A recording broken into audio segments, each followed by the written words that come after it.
আপনাদেরকে স্বাগত জানাচ্ছি এমিনেন্সের পক্ষ থেকে। আমরা আমাদের 13তম নিউট্রিশন পলিসি ডায়ালগ শুরু করছি। আজকের আমরা যে বিষয়ে পলিসিতে কথা বলবো সেটি হলো nutrition needs and program strategies during কোভিড-19। আমরা আমাদের আজকের অনুষ্ঠানে 3 জন গেস্ট স্পিকারকে দেখেছি, আপনারা সবাই তাদেরকে চেনেন। প্রথমেই আপনাদের সাথে পরিচয় করে দিচ্ছি ডাক্তার মোহাম্মদ মহসিন আলী, যিনি মূলত এখন কনসালটেন্ট 11 ট্রাইব বাংলাদেশের সাথে কাজ করছেন এবং বাংলাদেশ ন্যাশনাল নিউট্রিশন কাউন্সিলের সাথে উনি যুক্ত আছেন। মহসিন ভাই আমার মেডিকেল কলেজের বড় ভাই, সেদিক থেকে আমি প্রিভিলেজড এটা বলবো যে আজকের অনুষ্ঠানে মহসিন ভাইকে পাওয়া। মহসিন ভাই নিউট্রিশন এবং পাবলিক হেলথ এক্সপার্ট হিসেবে অনেকদিন কাজ করেছেন বাংলাদেশ গভর্নমেন্টের সাথে। এরপরে তিনি ইউএন এজেন্সির সাথে ইন্টারন্যাশনাল টেকনিক্যাল অ্যাসিস্ট্যান্ট অর্গানাইজেশনদের সাথে কাজ করেন। তিনি নিউট্রিশন প্রোগ্রাম স্পেশালিস্ট হিসেবে ন্যাশনাল নিউট্রিশন প্রোগ্রামে মিনিস্টার অফ হেলথের সাথে এবং ইউনিসেফ এর সাথে দীর্ঘ সময় কাজ করেছেন। উনি ন্যাশনাল নিউট্রিশন পলিসি 2015 এবং second national plan of action for nutrition 2016 to 2025 পর্যন্ত যে প্ল্যানটি করেছেন এটির সাথে অঙ্গাঙ্গিভাবে জড়িত ছিলেন এবং মূল চালিকা শক্তি বলা চলে। তিনি গভর্নমেন্ট থেকে এবং ইউনিসেফ থেকে রিটায়ার্ড করেন এবং রিটায়ার্ড করার পরে উনি 11 ট্রাইবের সাথে সংযুক্ত আছেন, যার মাধ্যমে উনি ন্যাশনাল নিউট্রিশন কাউন্সিলকে টেকনিক্যাল সাপোর্ট দিয়ে যাচ্ছেন। মহসিন ভাই, আপনাকে স্বাগত জানাচ্ছি আমাদের এই অনুষ্ঠানে যোগ দেওয়ার জন্য। ধন্যবাদ আপনাকে, সেই সাথে সবাইকে ধন্যবাদ যারা দেখছেন। এরপর আপনাদের সাথে পরিচয় করে দিচ্ছি তোফায়েল মোহাম্মদ আলমগীর আজাদ, যিনি সিনিয়র কমিউনিকেশন স্পেশালিস্ট হিসেবে ইউএসএইড উজ্জীবন প্রজেক্টের সাথে রয়েছেন, যেটি মূলত এসবিসিসি প্রজেক্ট বলে, যার মূলত কাজ হলো নিউট্রিশনের কমিউনিকেশন রিলেটেড যে অ্যাক্টিভিটিস গুলো আছে উজ্জীবনের মাধ্যমে, সেই জায়গাটায় উনি ওনার টেকনিক্যাল এক্সপার্টিস দিচ্ছেন। আজাদ ভাই, আপনার ওনার যে ব্যাকগ্রাউন্ড রয়েছে, ওনার স্ট্রং অ্যানালাইটিক্যাল এবং ম্যানেজমেন্ট স্কিল রয়েছে, বিভিন্ন স্ট্র্যাটেজিক প্ল্যানিং করা, কমিউনিকেশনের স্ট্র্যাটেজি তৈরি করা, অপারেশন করা এবং প্রোগ্রাম ম্যানেজমেন্ট করা। উনি urban poverty, livelihood, food security, market development, project designing, reviewing এবং পলিসি অ্যাডভোকেসি, অ্যানালাইসিস এবং রিসার্চ এবং ইভ্যালুয়েশনের সাথে ওনার দীর্ঘ ক্যারিয়ারের সাথে উনি যুক্ত ছিলেন। উনি বিভিন্ন প্রফেশনাল নিউট্রিশন রিলেটেড প্রফেশনাল অ্যাসোসিয়েশনের সাথে জড়িত আছেন। উনি যেমন মেম্বার, ফ্যাকাল্টি মেম্বার হিসেবে বাংলাদেশ ইউনিভার্সিটি অফ হেলথ সায়েন্সের সাথে উনি আমাদের যে নিউট্রিশন ওয়ার্কিং গ্রুপ রয়েছে তার চেয়ারপারসন ছিলেন। উনি life member nutrition society for বাংলাদেশের লাইফ মেম্বার হিসেবে কাজ করছেন। উনি বাংলাদেশ হেলথ এডুকেশন সোসাইটির মেম্বার হিসেবে আছেন। Board of trustee Bangladesh breast feeding ফাউন্ডেশনের সাথে উনি যুক্ত রয়েছেন। ইন্টারন্যাশনাল ব্রেস্ট ফিডিং অ্যাকশন যেটা ইফানের সাথে উনি জড়িত রয়েছেন। World alliance for breast feeding action network যেটা ওয়াবা নামে পরিচিত, তার সাথে যুক্ত রয়েছেন। উনি বাংলাদেশ পাবলিক হেলথ অ্যাসোসিয়েশনের মেম্বার হিসেবে যুক্ত রয়েছেন। উনি আমেরিকান পাবলিক হেলথ অ্যাসোসিয়েশন আফার সাথে যুক্ত রয়েছেন। উনি এক্সট্রিম পভার্টি রিসার্চ গ্রুপ যেটা ইপিআরজি নামে যে গ্রুপটি রয়েছে তার সাথে যুক্ত রয়েছেন এবং Bangladesh civil society network for promoting nutrition BCSNPN এর সাথে যুক্ত রয়েছেন। আমি এখানে একটু বলে রাখি যে আমি ব্যক্তিগতভাবে আমার কেরিয়ার যখন এই নিউট্রিশন ফিল্ডে শুরু করি, এমিনেন্সের প্রথম নিউট্রিশনের কাজ আজাদ ভাইয়ের সাথে করা। আজাদ ভাই তখন প্ল্যান ইন্টারন্যাশনালে ছিলেন। তখন আইপিএন নামে ইন্টিগ্রেটেড নিউট্রিশন প্রোগ্রাম একটি প্রোগ্রাম ছিল। সেই প্রোগ্রামের বেসলাইন, মিড টার্ম ইভ্যালুয়েশন, এন্ডলাইন করে আমাদের এমিনেন্সের নিউট্রিশনের ক্যারিয়ারটি শুরু হয় আজাদ ভাইয়ের হাত ধরে। আজাদ ভাই, আপনাকে স্বাগত জানাচ্ছি আমাদের এই অনুষ্ঠানে। আজাদ ভাই, একটু সাউন্ডটা অন করে নিন, সাউন্ডটা অফ আছে। হ্যাঁ শামীম ভাই, আপনাকে স্বাগত জানাচ্ছি এবং সেই সাথে যারা আজকে শুনছেন তাদেরকেও স্বাগত জানাচ্ছি। এরপরে আপনাদের সাথে পরিচয় করিয়ে দিচ্ছি নিউট্রিশনের মানুষ গড়ার কারিগর। আমাদের সাথে আজকে যুক্ত রয়েছেন সায়েদা আফরোজ জাহান মৌসুমী আপা। আমি বলবো যে আমরা হয়তো গবেষণার কাজ করি, আমরা হয়তো নিউট্রিশনের প্রোগ্রাম ইমপ্লিমেন্টেশনে কাজ করি, পলিসি লেভেলে কাজ করি, কিন্তু এই কাজ করার জন্য যে মানুষ তৈরি করা, সেই তৈরির কাজটি করেন হলো মৌসুমী আপা। আপা মূলত অ্যাসোসিয়েট প্রফেসর হিসেবে ফুড এন্ড নিউট্রিশন ডিপার্টমেন্টে ন্যাশনাল কলেজ অফ হোম ইকোনমিক্সে এখন রয়েছেন। তাছাড়া উনি board of trustee member Bangladesh breast feeding ফাউন্ডেশনের এবং নিউট্রিশন সোসাইটি অফ বাংলাদেশের এক্সিকিউটিভ মেম্বার। আপা, আপনাকে স্বাগত জানাচ্ছি আমাদের সাথে আজকে যুক্ত হওয়ার জন্য। আসসালামু আলাইকুম শামীম ভাই, সবাইকে স্বাগত যারা অনুষ্ঠানে আছেন এবং যারা অতিথি হিসেবে আছেন, ধন্যবাদ। তো আমরা আমাদের আলোচনায় চলে যাই। আমরা 15 মিনিট পরে আমাদের টেকনিক্যাল একটু সমস্যা হওয়ার জন্য 15 মিনিট পরে শুরু করছি। আমরা 4:15-তে ইনশাআল্লাহ আমাদের প্রোগ্রাম শেষ করব। প্রথমেই আমরা আলোচনা আসতে চাই মহসিন ভাই আপনার কাছ থেকে। আপনার কাছ থেকে জানতে চাই, যেহেতু আপনি বিএনএনসি টেকনিক্যাল এক্সপার্ট রয়েছেন, আমরা জানি যে বিএনএনসি একটা প্রজেকশন করেছিল গত মাসে, প্রথম দিকে বা তার আগে মাসে। সেই পরিপ্রেক্ষিত থেকে এক মাসে তো আপনার এই কোভিড এর সিচুয়েশনটা চেঞ্জ হয়েছে। আমাদের যে এক্সপেকটেশন ছিল তার থেকে আমরা রোগীর সংখ্যা বেশি পাচ্ছি, মানুষের হাহাকারের সংখ্যা বেশি পাচ্ছি। আবার জীবিকার জন্য সরকারও কিন্তু মানুষকে জীবিকার সাথে সংযুক্ত হওয়ার জন্য অফিস আদালত সবই খুলে দিয়েছেন। এই পরিপ্রেক্ষিতে আপনারা বিএনএনসি থেকে যে প্রজেকশনটি করেছিল, এই এক মাসের এই সিচুয়েশনে আপনার কি এখন ধারণা যে নিউট্রিশনে আসলে কোথায় গিয়ে দাঁড়াবে, নিউট্রিশনের সমস্যাগুলো কতটুকু আসবে বলে আপনার ধারণা? মহসিন ভাই।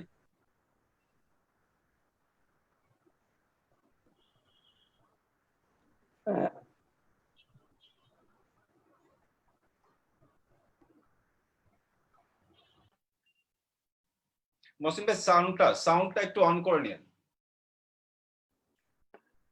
ধন্যবাদ শামীম। বাংলাদেশের কোভিড-19 সিচুয়েশন বলতে গেলে একটু বলতে হয় যে কতগুলো বৈশিষ্ট্য আছে আর কি। কিছু হয়তো দুর্বল দিক আছে, কিছু ইতিবাচক দিকও আছে। ইতিবাচক দিক যেটা আমি দেখি অনেকটা, যে সেটা বাংলাদেশে আমরা একটা জিনিস লক্ষ্য করছি, আমরা যেটা বলি যে ফ্ল্যাটেনিং অফ দ্য কার্ভ, এইটা কিন্তু বাংলাদেশে কিছুটা হলেও দেখা যাচ্ছে। প্রথম দিকের যে লকডাউন গুলো ছিল, সেই লকডাউনের একটা আংশিক সুফল বলা যেতে পারে এটাকে। বাংলাদেশে কোনো বিস্ফোরণ অথবা দামালের মতো পরিস্থিতি ঘটেনি। আর একটা ইতিবাচক দিক হলো এখানে মৃত্যু হার কম, কিন্তু কিছু দুর্বলতাও আছে সাথে সাথে। যেমন আমাদের বর্তমানে যেটা তুলনামূলকভাবে পরীক্ষার পরিমাণ খুবই কম, উচ্চমাত্রার সংক্রমণ যেটা দ্বিতীয় পর্যায়ে বেড়ে গেছে, যেটা আমরা খেয়াল করলাম যে যেটা 10% আশেপাশে ছিল, সেটা বেড়ে এখন 20% আশেপাশে। লকডাউনের কিছু সীমাবদ্ধতা আমরা দেখলাম যে এটা কিছুটা দুর্বল এবং অসমন্বিত, এবং একটা বিষয় আরো দুর্বল, যে বাংলাদেশে কন্টাক্ট ট্রেসিং, আইসোলেশন, এই বিষয়গুলা খুব একটা সংগঠিতভাবে হচ্ছে না। তাতে করে একটা বিষয় আমাদের সামনে ফুটে উঠেছে যে আসলে কোভিড-19 পরিস্থিতি হয়তো আরো কিছু সময় এটা কন্টিনিউ করবে। এখন মূল যেটা সমস্যা, যেটা হলো আসলে এর স্বাস্থ্যগত এবং বিভিন্ন অর্থনৈতিক জীবিকার যে প্রভাব এটা ফেলছে, সেইটা সরকার চেষ্টা করছেন যে এই দুটার মধ্যে একটা সমন্বয় রাখা, একটা ভারসাম্য বজায় রাখা, এবং দুটারই প্রয়োজন আছে। স্বাস্থ্য এবং জীবিকার মধ্যে ভারসাম্যর প্রয়োজন আছে। এখন আমরা যেটা খেয়াল করছি যে লকডাউন যেমন খুবই প্রয়োজনীয়, লকডাউনের কিছু পার্শ্ব প্রতিক্রিয়াও আছে, যেটা কিন্তু জীবিকা, ফুড সিকিউরিটি এবং পুষ্টি পরিস্থিতির উপরে প্রভাব ফেলছে। এবং সার্ভিস ডেলিভারি ইন্টারাপশনের কারণেও পুষ্টির উপরে একটা নেতিবাচক প্রতিক্রিয়া কিন্তু হচ্ছে। যদিও সরকার অনেকগুলা সামাজিক নিরাপত্তা কর্মসূচি সাফল্যজনকভাবে প্রথম দিকে করেছে এবং এখনো করছে, তারপরেও আমরা আমরা চিন্তা করছি যে নিউট্রিশনের উপরে একটা নেতিবাচক প্রভাব যেটা অনতিবিলম্বে শুরু হতে পারে, এবং সেটার জন্য আমরা বিএনএনসি কিছু পলিসি গাইডলাইন তৈরি করেছে এবং সরকারকে সে সম্পর্কে অবহিত করছে, এবং আমরা একটা টেকনিক্যাল অ্যানালাইসিসের মাধ্যমে কি করে এই যে পুষ্টির উপর নেতিবাচক প্রতিক্রিয়াটাকে যতদূর সম্ভব কমানো যায় এবং কার্যকরী প্রতিরোধমূলক ব্যবস্থা নেওয়া যায় সে ব্যাপারে আমরা পলিসি এবং রেসপন্স প্ল্যানের তৈরি করছি বিএনএনসির পক্ষ থেকে, এবং বিএনএনসি সেগুলা সরকারের বিভিন্ন বিভাগ এবং বিভিন্ন এজেন্সি যেগুলো বাংলাদেশের ডেভেলপমেন্ট পার্টনার তাদের সাথেও সেগুলা শেয়ার করছে। যাই হোক, আমরা বলতে পারি যে কোভিড-19 সামগ্রিক যে অবস্থান বাংলাদেশে সেটা আরো যাতে খারাপ না হয় সে ব্যাপারে সরকারের যে কর্মকাণ্ড সেগুলোর সাথে আমরা পাশাপাশি এর যেগুলা নেতিবাচক প্রতিক্রিয়া হতে পারে সেগুলোর ব্যাপারেও পূর্ণাঙ্গ প্রস্তুতি নীতিগত এবং পরিকল্পনাগত এবং যেটা কর্মসূচিগত এটা পাশাপাশি চলছে, এবং আমরা আশা করি এবং এক্ষেত্রে আশাবাদী হওয়ার কারণ আছে, আমরা আশা করি হয়তো আমরা সাফল্যজনকভাবে এই পরিস্থিতির মোকাবেলা করতে পারবো। মহসিন ভাই, আমার এখানে একটা আপনাকে একটু আমি একটা সাপ্লিমেন্টারি কোশ্চেন এবং করতে চাই যে দেখেন, আমরা যদি আমাদের টেস্টের দিকে তাকাই, আমরা যেই পার্সপেক্টিভ থেকে আমরা বলছি যে আমাদের সেরকম হয়তো সমস্যা না বা আশাবাদী হতে পারি, অন্য দিকটাও যদি আমরা একটু তাকাই যে মনে করেন প্রথম দিকে যে 5,000 যখন টেস্ট ছিল তখন কিন্তু আমাদের যে ইনফেকশন রেট ছিল সেই টেস্টগুলোর মধ্যে আর এখন যে 17,000 18,000 টেস্ট হচ্ছে সেই টেস্টের মধ্যে কিন্তু একটা বড় গ্যাপ আছে। গ্যাপটা হলো যে আমি ব্যক্তিগতভাবে জানি যে অনেকেই আজকে টেস্ট করার পরে যখন আমার পজিটিভ আসতেছে আমি 7 দিন পরে বা 14 দিন পরে যে আমি রিপিট টেস্ট করছি, তার মানে এই 17,000-এর মধ্যে আমার কিন্তু আমার ক্যালকুলেশন হয়তো হাফ হয়তো এই রিপিট টেস্ট হচ্ছে, যে অনেকেই অথবা 1/3 রিপিট টেস্ট হচ্ছে। তো রিপিট টেস্ট আমার আজকে টেস্ট পজিটিভ ছিল, আমি যখন 14 দিন পরে যে রিপিট টেস্ট করছি তখন কিন্তু আমার পজিটিভটা রেজাল্টটা নেগেটিভ আসার কথা। তার মানে এই যে একটা মেজর পোরশন যারা রিপিট টেস্ট করছে তাদের প্রসপেক্টিভলি নেগেটিভ আসতেছে। এখন এদেরকে যদি আমরা বাদ দিয়ে নতুন যারা টেস্ট করতে পারছে তাদের মধ্যে ইনফেকশন রেট কত, এটা যদি আমি তাকাই আমার ধারণা এটা যেটা আমরা বলছি যে 20%, এটা 20% না অনেক বেশি পার্সেন্টেজের দিক থেকে যে কয়টা নতুন কেস। তো এই তথ্যের এই জায়গাটা একটা বড় গ্যাপ আপনার আছে, যেটা সরকার এই তথ্যটাকে কেন এই গ্যাপটা রাখতেছে এটা আমার জানা না, কিন্তু গ্যাপটাকে যদি আমরা কনসিডার করি তাহলে huge number of newly tested cases have this কোভিড-19, এবং যেটা একটা ইম্প্যাক্ট আপনার নিউট্রিশনের উপরে থাকবে, পুষ্টির উপরে থাকবে, সেই জায়গাটা কি আপনি একটু বলবেন? ধন্যবাদ। আসলে যে আমরা যেটা কেস নাম্বার বাংলাদেশে যেটা পাচ্ছি এটা কিন্তু total case from the very beginning ইতিমধ্যে, এবং এর মধ্যে কিন্তু প্রায় 40% কিওর হয়ে গেছে। প্রায় 1/4 কেস যেটা আপনি বললেন যারা দ্বিতীয়বারের জন্য পরীক্ষা করছে, কাজে টোটাল যে ডিনোমিনেটরটা এটা আসলে এর মধ্যে যেমন কিওর আছে এবং দ্বিতীয়বার টেস্ট করাও আছে, ফলে এটা অ্যাকচুয়ালি এটা বলা যায় এটা ট্রু রিফ্লেকশন অফ সিচুয়েশন, এটা সত্য এটা। কিন্তু আসলে আমরা যেটা অন্যভাবে খেয়াল করছি, যদি আপনি আরো যেগুলা ইনডাইরেক্ট ইন্ডিকেটর আছে, ডেথ রেট অথবা ইভেন যেগুলা symptomatic death not confirm death, সেগুলার নাম্বারও যদি ধরি তাহলেও কিন্তু একটা আমরা দেখছি যে এটা নিয়ন্ত্রণের বাইরে যায়নি। এখন আপনি যেটা বললেন এটা তথ্যগত ব্যবস্থাপনার দুর্বলতা, এটা ঠিক, এটা আছে, এটা হয়তো আরো এই তথ্যগুলার বিশ্লেষণ যদি আরো ভালোভাবে করা যেত এবং আমাদের যে ইনফেকশনের যে গতি এটাকে নির্ধারণ করা যেত তাহলে হয়তো আরো প্রকৃত অবস্থাটা ভালোভাবে বোঝা যেত। কিন্তু ইনডাইরেক্ট কিছু যে মেজারমেন্ট বা ইনডাইরেক্ট অ্যাসেসমেন্ট সেগুলা দেখেও কিন্তু আমরা ধরে নিতে পারি যে এই যে 1 লক্ষ সর্বশেষ যেটা কেস হয়েছে এর মধ্যে কিন্তু 40% কিওর্ড, 20% প্রায় যারা দ্বিতীয়বারের জন্য টেস্ট করছে, কাজেই অ্যাক্টিভ কেসের সংখ্যা এত নয়। এখন আমাদের যে কেস টেস্টের যে আসলে সীমাবদ্ধতা, এটা তো স্বীকার করে নিতেই হবে। এটা হয়তো আরো বাড়ানো গেলে আমরা দেখতাম যে পরিস্থিতির অন্যরকম ভাবে আমাদের সামনে এসে দেখা দিত। কিন্তু সমস্ত লিমিটেশন স্বীকার করে নিয়েও আমার কাছে মনে হয় যে এটা আমার ব্যক্তিগত, যে আমরা একটা ফ্ল্যাটেনিং অফ কার্ভের মধ্যে আছি, যদিও সেটার থ্রেশহোল্ড একটু বেড়ে গেছে। ইনিশিয়ালি অ্যারাউন্ড 10% ছিল, পরে অ্যারাউন্ড 20% চলে গেছে। তবে আপনি যেটা বললেন আসলে এটা হয়তো প্রকৃত পরিস্থিতি নয়, তবে তার কাছাকাছি। একেবারে যে আমি মনে করি না যে একেবারে আপসাইড ডাউন এমন কোনো বিষয় এখানে নয়, তবে এর কাছাকাছি হয়তো এটা একটা রিপ্রেজেন্টেটিভ স্যাম্পল।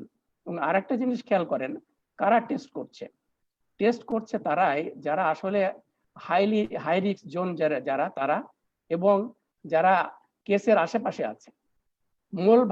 মোর যারা ভালনারেবল, মোর রিস্কি পপুলেশন, তারাই কিন্তু টেস্ট করছে।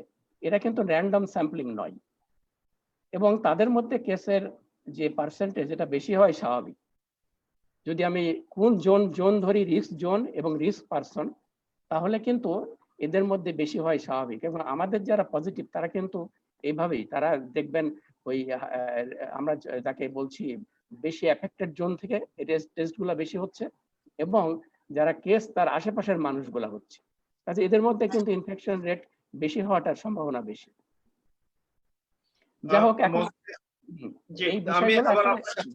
এই বলেন প্লিজ বলেন। এখন যা হোক, এগুলার বিভিন্ন আসলে এগুলা অনেকটা এক্সপার্ট অপিনিয়নের ব্যাপার, এবং বিভিন্ন যারা একভাবে এক্সপার্ট আছেন তাদের হয়তো ব্যাখ্যা বিশ্লেষণ এখানে আসতে পারে। এবং আসলে এককভাবে আমরা এখনো পর্যন্ত একটা সবই হাইপোথেসিসের উপরে চলছে। কোভিড-19 আমরা একটা চূড়ান্ত একটা সিদ্ধান্তের ব্যাপারে এখন আমরা আসতে পারিনি, বিশ্বব্যাপীও না এবং আমাদের বাংলাদেশেও না। আসলে দুর্বলতার মধ্যে দিয়ে আগাতে হচ্ছে, আমাদের সীমাবদ্ধতার মধ্যে দিয়ে। ধন্যবাদ আপনাকে। থ্যাংক ইউ মহসিন ভাই। আমরা একটু মৌসুমী আপার কাছে আসি। আপা, এই যে চ্যালেঞ্জগুলি মহসিন ভাই বললেন, তথ্যের চ্যালেঞ্জ আমাদের শুধু বাংলাদেশে না, এটা গ্লোবালি আপনার সঠিক প্ল্যানিং করে আগানোটা একটা বড় চ্যালেঞ্জ। পুষ্টির ক্ষেত্রেও নিশ্চিত একই রকম চ্যালেঞ্জ আমরা ফেস করছি। আপনার কাছে কি মনে হয় যে আর কি কি ধরনের চ্যালেঞ্জ আমরা এই পুষ্টি ব্যবস্থাটাকে উন্নত করার জন্য আমরা আর কি কি চ্যালেঞ্জ আমরা ফেস করব? ধন্যবাদ শামীম ভাই। আমরা যদি দেখি যে কোভিড-19 এটা এমন একটি সিচুয়েশনে চলে এসছে যেটা আমরা হয়তো বা সাধারণভাবে চিন্তা করতে পারি না, যে এত বেশি র্যাপিডলি বা এত বেশি আমাদের চিন্তার ধারণার বাইরেও এটা চলছে, বা এখন পর্যন্ত এর গভীরতাটা। তো যেহেতু এটার কোনো প্রতিষেধক তৈরি হয়নি, তো ম্যাক্সিমাম আমরা যেটাকে বলছি যে সামাজিক দূরত্ব, সামাজিক দূরত্ব করতে গিয়ে যেটা করা হচ্ছে আমরা হচ্ছে হোম কোয়ারেন্টাইন, অথবা আমরা যেটা করছি যে লকডাউন। তো লকডাউন এবং কোয়ারেন্টাইন দীর্ঘদিন চললে জিনিসটা আমি নিজে ফিল করছি, সেটা হচ্ছে যে সবচেয়ে বড় যেটা, সেটা হচ্ছে আমাদের এমপ্লয়মেন্ট, কর্মসংস্থানের উপরে কিন্তু একটা বিরূপ প্রভাব ফেলছে। এখন আপনি বললেন পুষ্টির কথা, আমি ডেপথে চিন্তা করি, তো কর্মসংস্থান স্পেশালি আমাদের মতো যেগুলো মধ্যম আয়ের দেশ বা নিম্ন আয়ের দেশ, তাদের কিন্তু প্রতিদিনের যে চাহিদাটা তার অধিকাংশ কিন্তু দৈনিক আয়ের মাধ্যমে পূরণ করতে হয়। অর্থাৎ আমাদের ডেইলি বেসিসে যে আয় হয় সেটাকে আমরা ব্যয় করতে পারি আমাদের দৈনিক যে খাদ্যের চাহিদা আছে সেটাকে পূরণ করার ক্ষেত্রে। তো এই দীর্ঘ সময় যদি লকডাউন থাকে, স্বাভাবিকভাবেই কিন্তু আমরা দেখছি আমাদের কর্মসংস্থানের ক্ষেত্রে একটা মারাত্মক বিরূপ প্রভাব ফেলছে। এটা যে শুধুমাত্র যারা দিনমজুর বা দৈনিক আয় করছেন তাদের ক্ষেত্রে না, দেখা গেছে যে 80 to 90% লোকে সাধারণ যে আমাদের আয় ছিল সে আয়ের জায়গা থেকে সরে এসছে। তো আমি যেটা ফিল করছি নিউট্রিশনের জায়গা থেকে, যদি আমরা আয়ের জায়গা থেকেই সরে যাই, তাহলে যেটা হচ্ছে যে আমাদের কিন্তু বাইং ক্যাপাসিটি কমে যাচ্ছে। অর্থাৎ প্রোডাক্টিভিটিও আমরা রাখছি, যদি ভালো রাখার চেষ্টা করি, বিভিন্ন অ্যাঙ্গেল থেকে প্রোডাক্টিভিটিটাকে ঠিক রাখি, অথবা যতদূর সম্ভব আর কি আমরা যদি একটা লেভেলে রাখি, তারপরে যদি অ্যাভেলেবিলিটি অফ দ্য ফুডও করি, অর্থাৎ যদি প্রাপ্যতাটাও নিশ্চিত করি। কিন্তু যদি একটা মাস পিপল, অর্থাৎ বড় একটা জনসংগোষ্ঠী যদি আমার ক্রয় ক্ষমতার বাইরে থেকে যায়, তাহলে কিন্তু আমরা কিন্তু সেই নিউট্রিশনটা দিতে পারবো না। এখানে আমাদের সবচেয়ে বড় চ্যালেঞ্জই হয়ে গিয়েছে এখন সবাইকে প্রপারলি ফুড দেওয়া, এবং ফুডের সাথে কিন্তু নিউট্রিশন আমরা বলি যেটা ক্যারিয়ার হিসেবে কাজ করছে, food is career of nutrition, অর্থাৎ নিউট্রিশনের ক্যারিয়ার বাহক হিসেবে কাজ করে। তো সেখানে আমাদের কোয়ান্টিটিগতভাবেই কিন্তু আমরা পরিমাণগতভাবে ফুডটা পৌঁছাতে পারছি না পর্যাপ্তভাবে সব জায়গাগুলোতে। তো সেখানে তো অবশ্যই আমি মনে করি যে এই বাইং ক্যাপাসিটিটা কমে যাওয়াতে, অর্থাৎ আমরা যদি চিন্তা করি তাহলে আমাদের এই আনএমপ্লয়মেন্ট বা কর্মসংস্থান কমে যাওয়া আমাদের টোটাল ইনকামের উপর যে ইফেক্টটা ফেলছে সেটা আমাদের শুধুমাত্র যে দিনমজুর তারা না, যারা আমাদের মোটামুটি ভাবে সংস্থান করতে পারতেন এই আমাদের মধ্যম এবং নিম্ন আয়ের দেশে আমরা কিন্তু এটা ফেস করছি যে আমাদের কোভিড-19 আসার পরে আমাদের স্বাস্থ্য পুষ্টিতে, আমি যদি পুষ্টির ক্ষেত্রে বলি তো অবশ্যই একটা প্রভাব ফেলছে। ধন্যবাদ।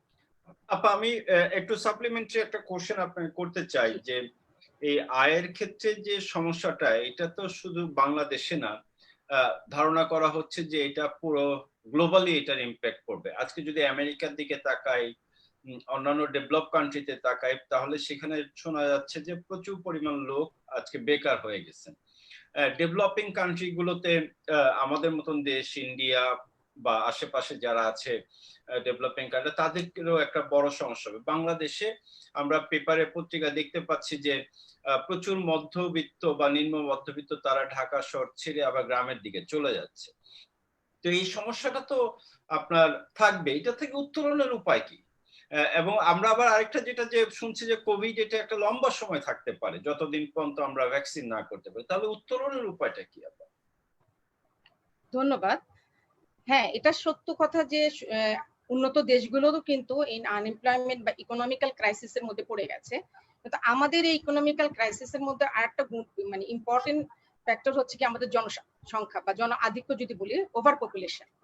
ওভার পপুলেশনের মধ্যে আনএমপ্লয়মেন্টটা যেহেতু অ্যাড হচ্ছে, যার জন্য আমাদের পরিস্থিতি বা আমাদের যে সমস্যাটা সেটা বেশি ডেপথে যাচ্ছে বা বেশি জটিল আকার ধারণ করছে।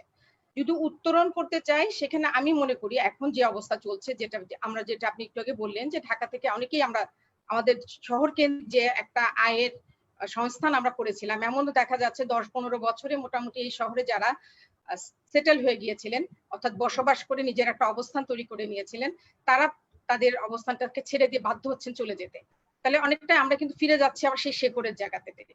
তো আমরা যদি নিজেরা আমরা যেটা করতে পারি যে আমাদের একদম রাতারাতি আমরা একদম সংস্থান করতে পারবো না, বিভিন্ন ইন্ডাস্ট্রিগুলো যেহেতু তাদের নিজস্ব লসের কারণেই হোক বা তাদের ইকোনমিক্যাল স্ট্র্যাটেজি চেঞ্জ করার পরিবর্তনশীল পরিস্থিতিতে চেঞ্জ করার কারণেই হোক, তারা কিন্তু চাইলেও অনেক সময় ঠিক তাদের যে এমপ্লয়ি ছিল সবাইকে কিন্তু অ্যাবজর্ব করতে পারছেন না তাদের ইয়েতে। তো সেক্ষেত্রে আমি মনে করি যদি আমরা এই অবস্থার উত্তরণ করতে চাই, আবার নিজেদেরকে আবার আগে অবস্থানে নিয়ে আসতে চাই, সেখানে সেলফ এমপ্লয়মেন্টের বিকল্প নাই। সেলফ এমপ্লয়মেন্ট বলতে বুঝছি যারা গ্রামে চলে গেছেন সেখানে তারা তাদের মতো করে যদি আয়ের সংস্থানটা করে নেন, যেমন গ্রামে প্রত্যেকেরই কম বেশি কিছু না কিছু ল্যান্ড প্রপার্টিস থাকে, সেখানে যদি আমরা কিছু করতে পারি, আমাদের পোল্ট্রি শিল্পটাকে যদি আমরা আমাদের স্মল ইন্ডাস্ট্রিজ যেগুলো আছে, কুটির শিল্প যেগুলো আছে সেগুলোর প্রতি যদি আমরা মনোযোগ দিই, তাহলে আমার মনে হয় যে এই করোনাকালীন সময়টাতে আমরা অনেকটা নিজেরা নিজেদেরকে কর্মসংস্থানের মাধ্যমে আমরা অনেকটা এগিয়ে যেতে পারবো।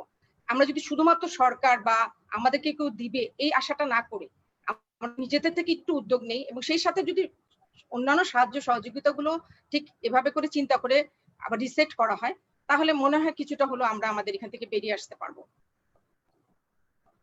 ধন্যবাদ। আমি আবার একটু এখন তোফাল ভাইয়ের কাছে আসতে চাই। আজাদ ভাই, আপনি তো বিভিন্ন প্রোগ্রামের সাথে আছেন, যে আপনার কাছে মনে হয় যে আমাদের যে প্রোগ্রামগুলি আছে সেটা কি কোভিড-19টাকে ঠিক মতো অ্যাড্রেস করতে পারছে? এটা আপনার কি ধারণা যে বা অ্যাড্রেস করার জন্য আমাদের কি করা উচিত? জি, ধন্যবাদ শামীম ভাই। আমি এই প্রসঙ্গে প্রথমেই বলতে চাই যে শুধু কোভিড-19 না, যে কোনো রোগের জন্য আমরা একটা কথা বলি যে প্রিভেনশন ইজ বেটার দ্যান কিউর। সেটাই যদি সত্যি হয় তাহলে কোভিড-19 মোকাবেলার ক্ষেত্রে আমরা যদি লক্ষ্য করি যে কৌশলগুলো অবলম্বন করছি, যে আমরা বলছি যে সামাজিক দূরত্বের কথা, মাস্ক পরা, সাবান দিয়ে ঘন ঘন হাত ধোয়া, এগুলার কথা বলছি, কিন্তু আমরা কদাচিৎ বলছি যে খাদ্যের মাধ্যমে কিভাবে, পুষ্টির মাধ্যমে কিভাবে আমরা আসলে কোভিড-19 কে মোকাবেলা করব। এবং আমি একজন পুষ্টিবিদ হিসাবে আমি এটা খুব কনসার্ন যে আসলে আমরা কোভিডের যে প্যাটার্নটা যদি দেখি, যে যারা আক্রান্ত হচ্ছেন তাদের আমরা যদি ক্যাটাগরাইজ করি তাহলে দেখব যে 80% যারা আক্রান্ত হচ্ছেন তারা কিন্তু মাইল্ড, আর 10% হচ্ছে মডারেট মৃদু, এবং 5% হচ্ছে মারাত্মক। যারা আমরা বলবো যে মৃদু, যারা 80% যারা মৃদু, তারা কিন্তু বাসাতেই খাবার দাবার খেয়ে নিজের প্রপার ট্রিটমেন্ট করে, প্রপার ট্রিটমেন্ট মানে ফুড ট্রিটমেন্ট করে কিন্তু ভালো থাকতে পারেন। আর এবং 15% যারা আছেন যে মাঝারি, তারাও কিন্তু একই ভাবে সুস্থ থাকতে পারেন কিছু, আমি সেটা পরে আসছি। এবং যারা 5% মারাত্মকভাবে আক্রান্ত হন, তারাই শুধু হসপিটালাইজেশনের প্রয়োজন হয়, এবং তারা ইন কোর্স তারা খুব সিভিয়ারিটির দিকে যান। সুতরাং 95% লোককেই কিন্তু যারা কোভিড আক্রান্ত হয়েছেন তারা খাদ্যের মাধ্যমে কিন্তু বা পুষ্টির মাধ্যমে কিন্তু তারা নিজেদেরকে প্রতিরোধ করতে পারেন। সেটা কিভাবে এটা আমি একটু বলি, যে এখন কিন্তু বিশ্ব স্বাস্থ্য সংস্থাকে বলা শুরু করছে যে কোভিড প্রতিরোধের ক্ষেত্রে আপনার 2 কাপ করে ফল, 2.5 কাপ করে সবজি খান, অন্যান্য কৌশলের ভিতরে বলছেন যে আপনার পর্যাপ্ত ঘুমান, ব্যায়াম করুন, রৌদ্র স্নান করুন, এরকম এইসব মানার কথা বলছেন। তারা এখন ক্রমান্বয়ে রিয়েলাইজ করতে পারছেন যে ফুড আর নিউট্রিশন আসলে আপনার রোগ প্রতিরোধ হয় কেন। আমি আসলে যদি খাদ্যের কার্যকারিতার দিকে খাদ্যকে ভাগ করি, সব খাদ্যের 6 প্রকার, সেটাকে আবার কার্যকারিতার দিক দিয়ে 3 ভাগে ভাগ করা যায়। একটা হলো শক্তিদায়ক খাবার, কারণ সব খাদ্য সব কাজ করে না। একটা হলো শক্তিদায়ক খাবার, একটা ক্ষয় পুরানো শরীর বৃদ্ধিদায়ক খাবার, আরেকটা খাদ্যগুলো আছে যারা রোগ প্রতিরোধ করে। সুতরাং এই রোগটা ভাইরাস জনিত যে রোগটা কোভিডের কথা আমরা বলছি, সেই রোগটা কে প্রতিরোধ করবে? এই রোগ প্রতিরোধক খাবারগুলো আমাদেরকে মূলত প্রতিরোধ করবে। সেটা যদি আমরা খাবারগুলো ঠিক মতো গ্রহণ করি, আমরা বুঝে শুনে গ্রহণ করি, তাহলে আমার মনে হয় এগুলো সম্ভব। সেই ক্ষেত্রে আমরা আমিষ এবং ভিটামিন জাতীয় খাবার, যেমন vitamin C, vitamin E, beta carotene, zinc, magnesium জাতীয় খাবারগুলো যদি আমরা খাই, এবং এগুলা মূলত মাছ, মাংস, ডিম, দুধ, শাকসবজি এগুলাতে পাওয়া যায়। আর একটা হলো ভিটামিন ডি, এবং সেটার খুব যে বেশি পরিমাণে খাওয়ার প্রয়োজন, কারণ মাইক্রোনিউট্রিয়েন্ট গুলো কিন্তু আমাদের শরীরে খুব বেশি প্রয়োজন না, অল্প পরিমাণের দরকার। যেমন ভিটামিন সির কথা যদি বলি, একটা মানুষের কতদূর দরকার? 70 থেকে 90 মিলিগ্রাম দরকার, আপ টু 100 মিলিগ্রাম পর্যন্ত যেতে পারে। যে আমি যদি বলি যে ভিটামিন ডি কত দরকার, সেটা হলো 100 মাইক্রোগ্রামের মতো ভিটামিন ডি দরকার হতে পারে। তো সুতরাং এগুলো খুব বেশি খেতে হবে তা না, কিন্তু এগুলো খেতে হবে। না খেলে, এবং এই খাবার দাবার গুলাই আমার শরীরে প্রতিরোধের দুর্গ গড়ে তুলবে বা ইমিউনিটিকে বুস্ট আপ করবে to prevent all this diseases. এছাড়া আমরা আরেকটা জিনিস আমি কিছুদিন আগে যেটা বলতে চাই, যে ভিটামিন সিটা আমাদের বডিতে অ্যান্টিবডি ডেভেলপ করবে, এবং সেটা আমাদের প্রতিদিনের খাদ্য তালিকায় কিন্তু কম বেশি রাখা প্রয়োজন। যেমন যে আমরা যদি এখন সিজনাল যেটা পেয়ারা পাওয়া যায়, আমলকি, লেবু, জাম্বুরা, কমলা, মিষ্টি আলু, টমেটো, কাঁচামরিচ ইত্যাদিতে প্রচুর পরিমাণে ভিটামিন সি পাওয়া যায়, এবং দিনে আমরা কোনো না কোনো সময় এই শাকসবজিগুলো আমাদের খাবার প্লেটে যেন আমরা রাখি। আর যদি আমি বলি জিঙ্কের কথা, যদি বলি, জিঙ্ক আমাদের পুরুষের জন্য 11 মিলিগ্রাম পার ডে দরকার, এবং মহিলাদের জন্য 8 মিলিগ্রাম পার ডে দরকার। সেটা অল্প পরিমাণ, সেটা আমরা পেতে পারি মাছ, মাংস, ডিম, দুধ, বিচি, বাদাম, ডাল, গম জাতীয় খাবার থেকে। ম্যাগনেসিয়াম সমৃদ্ধ খাবারগুলো হচ্ছে পালং শাক আছে, টক দই আছে, ইত্যাদির মাধ্যমে আমরা ম্যাগনেসিয়াম পেতে পারি। আরেকটা আমি বিশেষভাবে আমি বলবো আর কি, যে আমরা আমাদের ঘরে বা রান্না বান্নার ক্ষেত্রে আমাদের মায়েরা প্রায়শই একটা ভুল করেন, যে আমরা সংরক্ষণ বা রান্নার পদ্ধতির জন্য অনেক পুষ্টি বা অনুপুষ্টিগুলোকে আমরা লস করি। কিভাবে বলি, আমি যদি উদাহরণ দিয়ে বলি, যে আমরা যে ভাত পাক করি, ভাত পাক করার পরে মাঠটা ফেলে দিই, সে মাঠটা ফেলে দিয়ে কিন্তু 60 টাকা কেজির চালে সব পুষ্টিগুলো কিন্তু ফেলে দিলাম। আমরা যেটা খেলাম সেটা পেট ভরলো, আমরা কোনো পুষ্টি পেলাম না। সুতরাং ভাতের মার ফলে যাবে না। শাকসবজির বেলায় যদি আমি বলি, তবে সেই শাকসবজিগুলো বড় বড় টুকরা করে কাটতে হবে, কাটে পানিতে ভিজায় রাখতে হবে, সেই ভিজা পানিটা তরকারিতে দিয়ে দিতে হবে, এবং এবং শাকসবজিগুলা ঢাকনা দিয়ে অল্প তাপে পাক করতে হবে, মাছ মাংসগুলো একটু বেশি তাপে পাক করতে হবে। এই যে পাক করার পদ্ধতি, এর মাধ্যমে কিন্তু আমরা অনেক ভিটামিন গুলা লস করি। আমরা বাহ্যিকলি মনে হয় যে আমি পুষ্টিতে খাচ্ছি, আমি নিচ্ছি, কিন্তু এই পুষ্টিগুলা কিন্তু আমরা পাচ্ছি না। সুতরাং এই ব্যাপারে আমাদের একটু সজাগ হওয়ার দরকার। আরেকটা অন্যতম একটা উপাদান হচ্ছে পানি। আমরা পানির কথা কিন্তু এখন অনেকে অনেকভাবে বলছেন। আমরা 8 থেকে 10 গ্লাস পানি খাওয়ার কথা বলছি। পানিটা আমাদের শরীরের সচেতনতা বৃদ্ধি করে, আমাদের ডাইজেস্টিভ সিস্টেমকে স্টিমুলেট করে, এবং সেই জন্য আমরা বলি 8 থেকে 10 গ্লাস পানি খাওয়ার দরকার। কুসুম গরম পানি খেতে পারলে আরো ভালো হয়।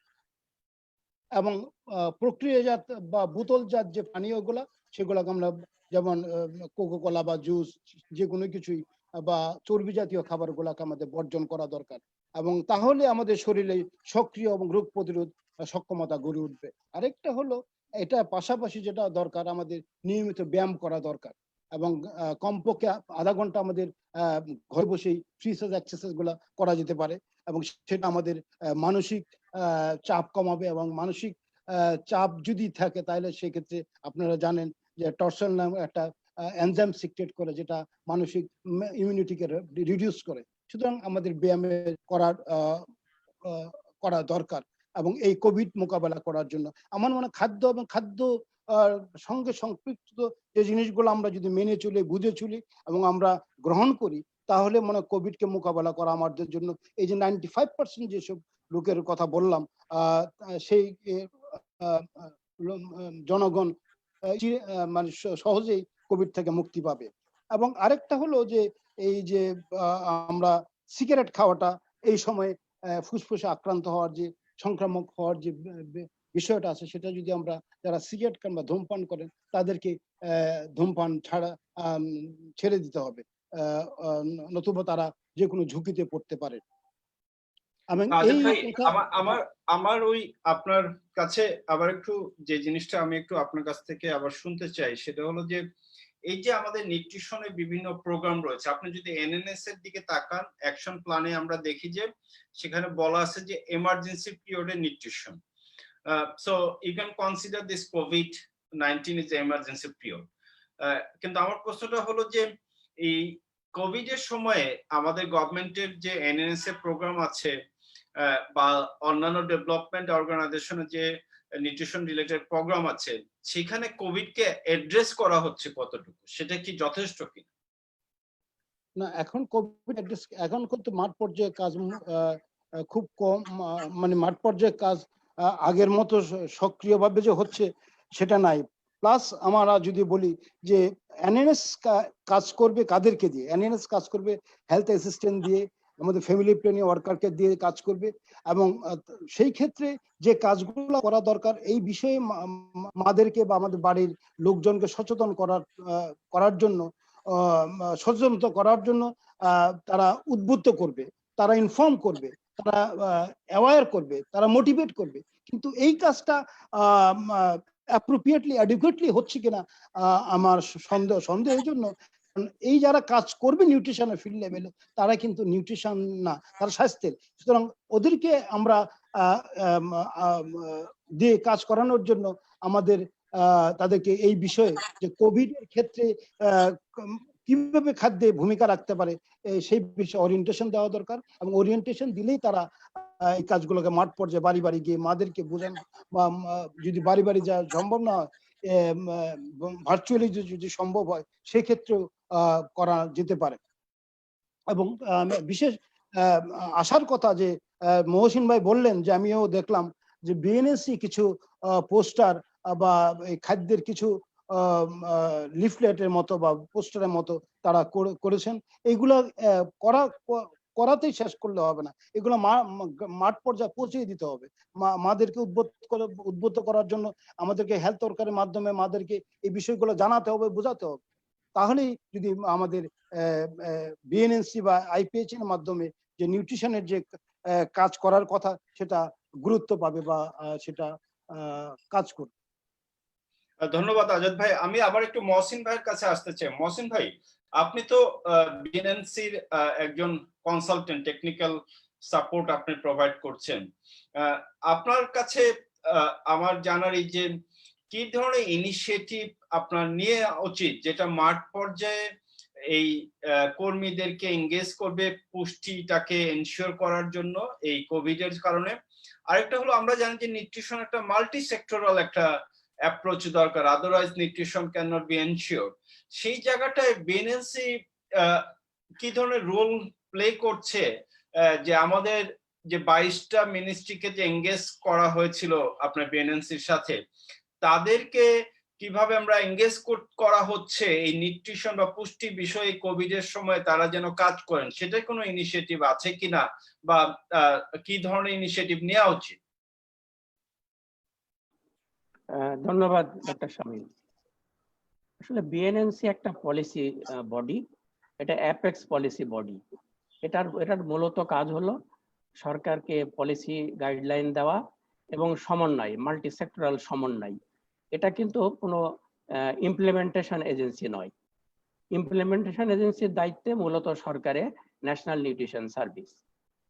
তো বিএনএনসি ক্ষেত্রে যেটা করছে যে পলিসি গাইডলাইন দেওয়া একটা এবং সেটার সমন্বয় সাধন, সেই কাজটা বিএনএনসি করছে।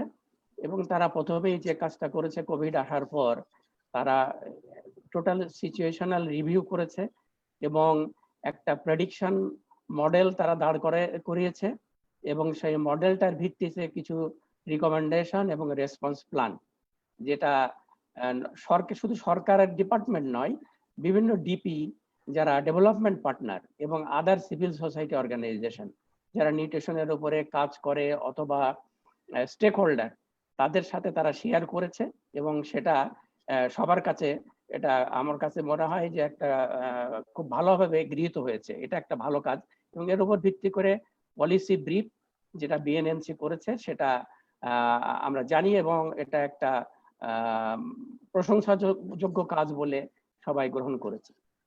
এখন পরবর্তী যে বিষয়টা আপনি বললেন যে আসলে এনগেজ করা কিভাবে স্বাস্থ্যকর্মীদের বা অন্যান্য যারা পুষ্টি সার্ভিসের সাথে সংযুক্ত, এই দায়িত্বটা মূলত ন্যাশনাল নিউট্রিশন সার্ভিসের উপরে এবং তারাও এই দায়িত্বটা পালন করছে। খুব রিসেন্টলি যেটা এনএনএস একটা নির্দেশিকা এবং সাপোর্ট নিয়েছে, তারা বিভিন্ন UN organization Alive and Thrive এবং একটা নির্দেশিকা তারা তৈরি করেছে। এই নির্দেশিকাটাতে বলা আছে কোন পর্যায়ে কি দায়িত্ব, কার দায়িত্ব ব্যক্তিগতভাবে, এবং নিউট্রিশন সার্ভিসকে যদি আমরা আনইন্টারাপ্টেড রাখতে চাই কি করতে হবে, কি কি সার্ভিস দিতে হবে এবং কি কি কোভিড পরিস্থিতিতে কি কি সাবধানতা অবলম্বন করতে হবে for the safety and security of যারা সার্ভিস প্রোভাইডার এবং অবশ্যই যারা ক্লায়েন্ট তাদের জন্য একটা গাইডলাইন তারা এবং সারা দেশে এটাকে সার্কুলেট করা হয়েছে।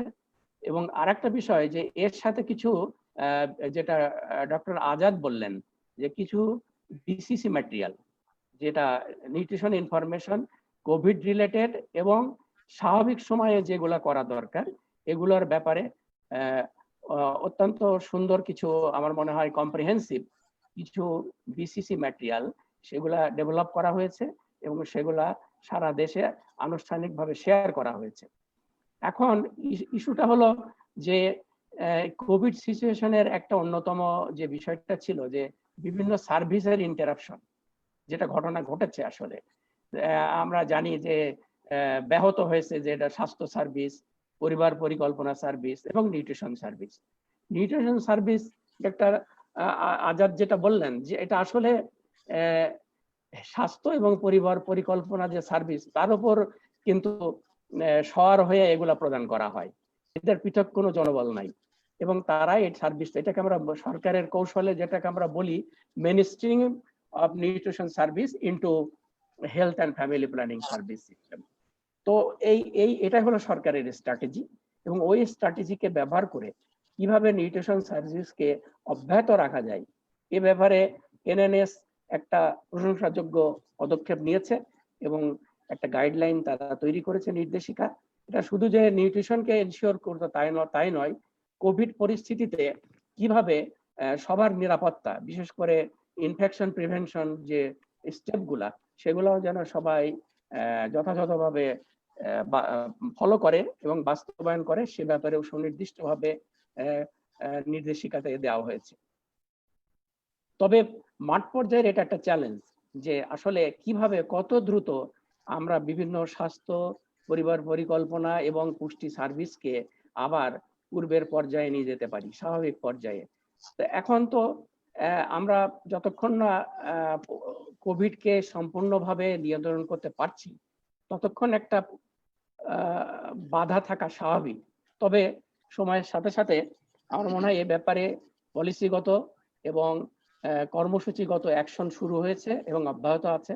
হয়তো আমরা সময়ের সাথে সাথে এই রিকভারি গুলো হয়ে যাবে এবং পুষ্টি সার্ভিস তার আগের পর্যায়ে ফিরে যাবে, স্বাস্থ্য সার্ভিস এবং পরিবার পরিকল্পনা সার্ভিস তার আগের পর্যায়ে ফিরে যাবে এবং সাময়িক যে চ্যালেঞ্জ আমরা করছি এটা ওভারকাম করা সম্ভব হবে বলে আমি মনে করি সময়ের সাথে সাথে।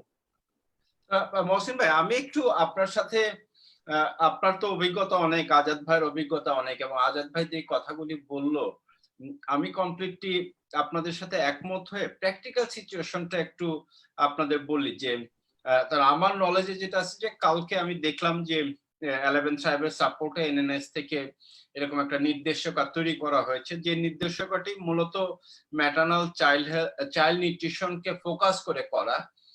সেখানে আমি একটু যদি ক্রিটিক হয়ে যদি কথাটা বলি, তাহলে অ্যাডাল্ট নিউট্রিশনের পার্সপেক্টিভে সেরকম কোনো তথ্য বা কোনো নির্দেশনা সেখানে নাই।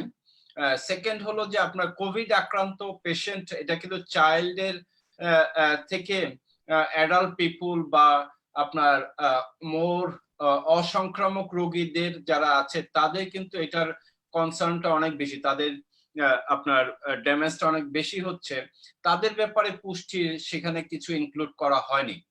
কিন্তু প্র্যাকটিক্যাল যে জায়গাটা, যে পয়েন্ট আমি আলাপ করতে চাচ্ছি সেটা হলো যে এই নির্দেশনাটা বানিয়ে বলা হয়েছে যে এটা ইমপ্লিমেন্ট করতে, কিন্তু ফিল্ডে যদি তাকাই আমরা, আমি যতটুকু জানি লাস্ট 2 মাস যাবত আমাদের সিএসসিপি, এফডব্লিউভি, এফডব্লিউএ, এইচআই এরা সবাই এঙ্গেজ হলো কন্ট্রাক্ট ট্রেসিং এর জন্য, এবং যারা এরকম ভালনারেবল, যারা নিজেদেরকে মনে করছে যে তাদের প্রবলেম আছে, তাদেরকে আইডেন্টিফাই করার জন্য পার ডে এক একজন প্রায় 100 জনের কাছে যাচ্ছে কমিউনিটিতে টু টেক দ্য ইন্টারভিউ, একটা short rapid questionnaire fill up করে তারা আইডেন্টিফাই করার চেষ্টা করছে যে কার ভিতরে এই সিমটম গুলো আছে এবং তারা কারা আসতে পারে। 100টা এরকম rapid assessment question fill up করার পরে একটা এই যারা আমরা ফ্রন্টলাইন ওয়ার্কার যারা, তাদেরকে দিয়ে অন্য কোনো কাজ, আমরা যদি বলি ম্যাটার্নাল চাইল্ড হেলথের কাজ অথবা আপনার ফ্যামিলি প্ল্যানিং এর কাজ, পুষ্টির কাজ, এটা কোনো মতে সম্ভব না প্র্যাকটিক্যাল জায়গা থেকে। নির্দেশনা বানিয়ে আমি হয়তো বিভিন্ন জায়গায় দিতে পারি, প্রিন্টিং করে তাদেরকে পৌঁছায় দিতে পারি, কিন্তু এইগুলি আসলে কতটুকু ইফেক্টিভ হবে প্র্যাকটিক্যাল জায়গায়, এটা কিন্তু একটা বড় চ্যালেঞ্জিং একটা বিষয়, এবং আমরা জানি যে এটা আসলে প্র্যাকটিক্যালি সেটা বাস্তবায়ন হওয়াটা দুরূহ একটা কাজ। আমার ওইখান থেকে মনে হয় যে বিএনএনসি এই যে আমরা অনেক দিন যাবত বলে আসছি যে আমাদের পুষ্টির জন্য মেইন স্ট্রিম করতে গেলেও তো একজনের দরকার যে আপনার এটা মেইন স্ট্রিম করবে মাঠ পর্যায়ে, এটা তো শুধু উপর্যায়ে, সেখানে আমাদের পুষ্টির একজন মাঠ পর্যায়ে একজন কর্মী দরকার। হ্যাঁ, এই দাবিটা কি এই কোভিড এর মধ্যে দিয়ে আরো বেশি শক্ত হয়ে আসতেছে না, যে এনএনএস এর আন্ডারে একেবারে মাঠ পর্যায়ে পুষ্টি কর্মীর প্রয়োজন? হ্যাঁ, ধন্যবাদ। আসলে এটা অনেক পুরনো একটা দাবি এবং এটা এখনো অব্যাহত আছে। তবে সাম্প্রতিককালে একটা ডেভেলপমেন্ট হয়েছে, আপনি জানেন কি, আপনি জানেন হয়তো, যেটা ওই মাল্টি সেক্টরাল কিছু ভলেন্টিয়ার, তারা ইয়েতে অপারেশনাল প্ল্যানের আওতায় কিছু মাল্টি সেক্টরাল ভলেন্টিয়ার এখন নিয়োগ করা হয়েছে এবং তার অন্যতম একটা রেসপন্সিবিলিটি হলো পুষ্টি সার্ভিস দেওয়া, যেটা হয়তো পুরোপুরি ডেডিকেটেড নয়, তবে এটা একটা পার্শিয়ালি একটা বলতে পারি আমরা, কিছুটা সরকার একটা সিদ্ধান্ত নিয়েছে একটা সিবিআইসি অপারেশনাল প্ল্যানের আওতায়। কিছু ভলান্টিয়ার নিয়োগ করা হয়েছে। আসলে আপনি ঠিকই বলেছেন যে সার্ভিস ইন্টারাপশন হয়েছে, তবে রিকভারি হচ্ছে। প্রথম ধাক্কায় কিন্তু টোটাল সার্ভিস ইন্টারাপশন হয়েছিল। আর এনএনএস এর কিন্তু একটা প্যাকেজ আছে, তারা কি কি সার্ভিস দিবে। সেখানে সবচেয়ে প্রমিনেন্ট আসলে মা এবং শিশুর পুষ্টিটাই সবচেয়ে প্রমিনেন্ট।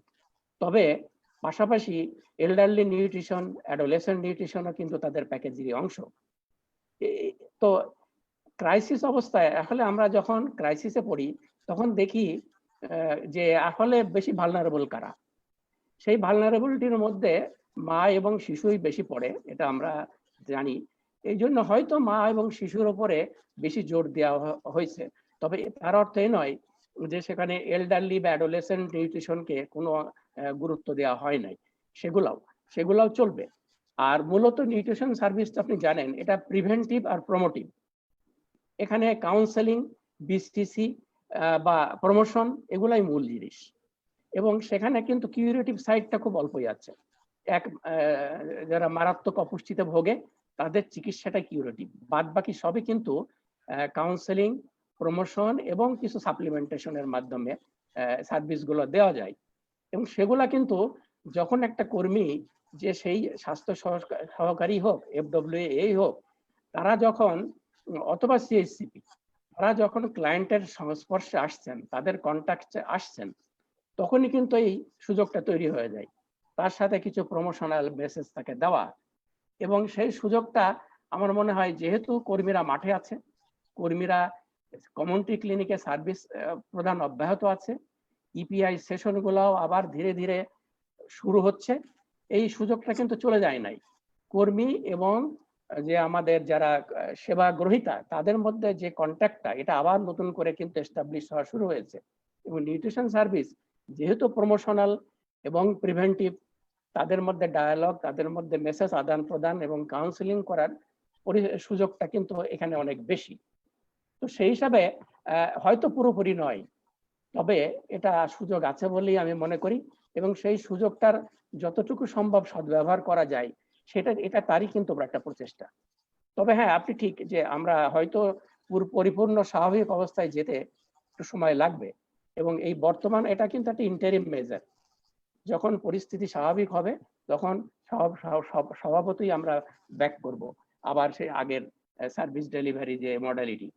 তবে আপনার ওটার সাথে আমিও ব্যক্তিগত একমত যে পুষ্টির জন্য ডেডিকেটেড হয়তো আমাদের কর্মী দরকার, এবং সেটা ধীরে ধীরে কিন্তু এক পর্যায়ে এটা ছিলই না, আবার কিন্তু এই দাবিটা জোরালো হচ্ছে। এবং আমি ব্যক্তিগতভাবে মনে করি এটাকে আমরা আবার কোভিড সিচুয়েশনে এটাকে আবারও জোরদার করতে পারি। ধন্যবাদ মহসিন ভাই। আমি আপার কাছে আসবো। আপার কাছে আসার আগে তারপর আমার একটা পয়েন্ট থাকবে, আপনার মাধ্যমে বিনীত আবেদন থাকবে যে নির্দেশনা থেকে তৈরি করা হয়েছে, সেই নির্দেশনা বইটির উপরে বলা হয়েছে যে এটি একটি পুষ্টি বিষয়ক নির্দেশনা, তার মানে কম্প্রিহেন্সিভ সব পুষ্টি বিষয়ক। কিন্তু 8 নাম্বার পেজের ফার্স্ট যে লাইনটা, সেখানে শুধুমাত্র 2টা লাইনে অসংক্রামক রোগের ক্ষেত্রে কি করতে হবে সেটার প্রিভেনশন পার্সপেক্টিভে 2.5 লাইনে কথা বলা হয়েছে। এবং কোভিড এর সিচুয়েশনে সবচেয়ে এফেক্টেড হলো অ্যাডাল্ট পিপুল। আপনি দেখবেন যে 25 to more than 70 years people are affected by the COVID, আপনার মোস্টলি মোর দেন 70-80%, এবং মারা যাচ্ছে 50 বছরের উপরে। আমার ব্যক্তিগতভাবে এক ধরনের আপনাদের কাছে, যেহেতু আপনার বড় ভাই, সেহেতু দাবিটা থাকবে একজন পুষ্টি কর্মী হিসাবে যে এই জায়গাটায় অসংক্রামক রোগটাকে এবং অ্যাডাল্ট নিউট্রিশনটাকে এই নির্দেশনাটা থেকে ইনক্লুড করতে পারলে, যদি এই কোভিড সিচুয়েশন লম্বা সময় থাকে, তাহলে বোধহয় জিনিসটা মানুষের কাছে আরো বেশি ইউজফুল হতে পারে। বিনীত আবেদন থাকবে, আপনারা নিশ্চিত এটা ভাববেন যে এটা করা যায় কিনা। হ্যাঁ, এটা শামীম, আপনার জাস্ট ইনফরমেশনের জন্য আপনি যদি অ্যানেক্স দেখেন, ওখানে যেগুলা ম্যাটেরিয়াল ডেভেলপ করা হয়েছে, যেগুলা ওই BCC ম্যাটেরিয়াল, তার মধ্যে কিন্তু অ্যাডাল্ট নিউট্রিশনকে অ্যাড্রেস করা আছে। একটা ম্যাটেরিয়াল আছে যেটা ওভারঅল নিউট্রিশনকে অ্যাড্রেস করে। তবে হ্যাঁ, আপনার এটা গ্রহণযোগ্য, এবং অবশ্যই যে এই ক্ষেত্রে এল্ডারলি নিউট্রিশন এবং অ্যাডাল্ট নিউট্রিশন ইম্পর্টেন্ট। তবে সেটা হয়তো নির্দেশিকাতে আসে নাই, তবে ওই বিসিসি ম্যাটেরিয়ালের মাধ্যমে ওটাকে অ্যাড্রেস করা আছে আমার ধারণা, আমি মনে করছি যেটা। জি জি জি মহসিন ভাই, আমি আপার কাছে আসতে চাই। আপা, আমরা এই তো নিউট্রিশনের জন্য, পুষ্টির জন্য জনবল প্রয়োজন, এটা অনেকদিন থেকে দাবিটা সরকারের কাছে রেখে আসছিলাম, এবং এই মানুষ তৈরি, এই পুষ্টির মানুষ তৈরি কাজটা আপনি করেন।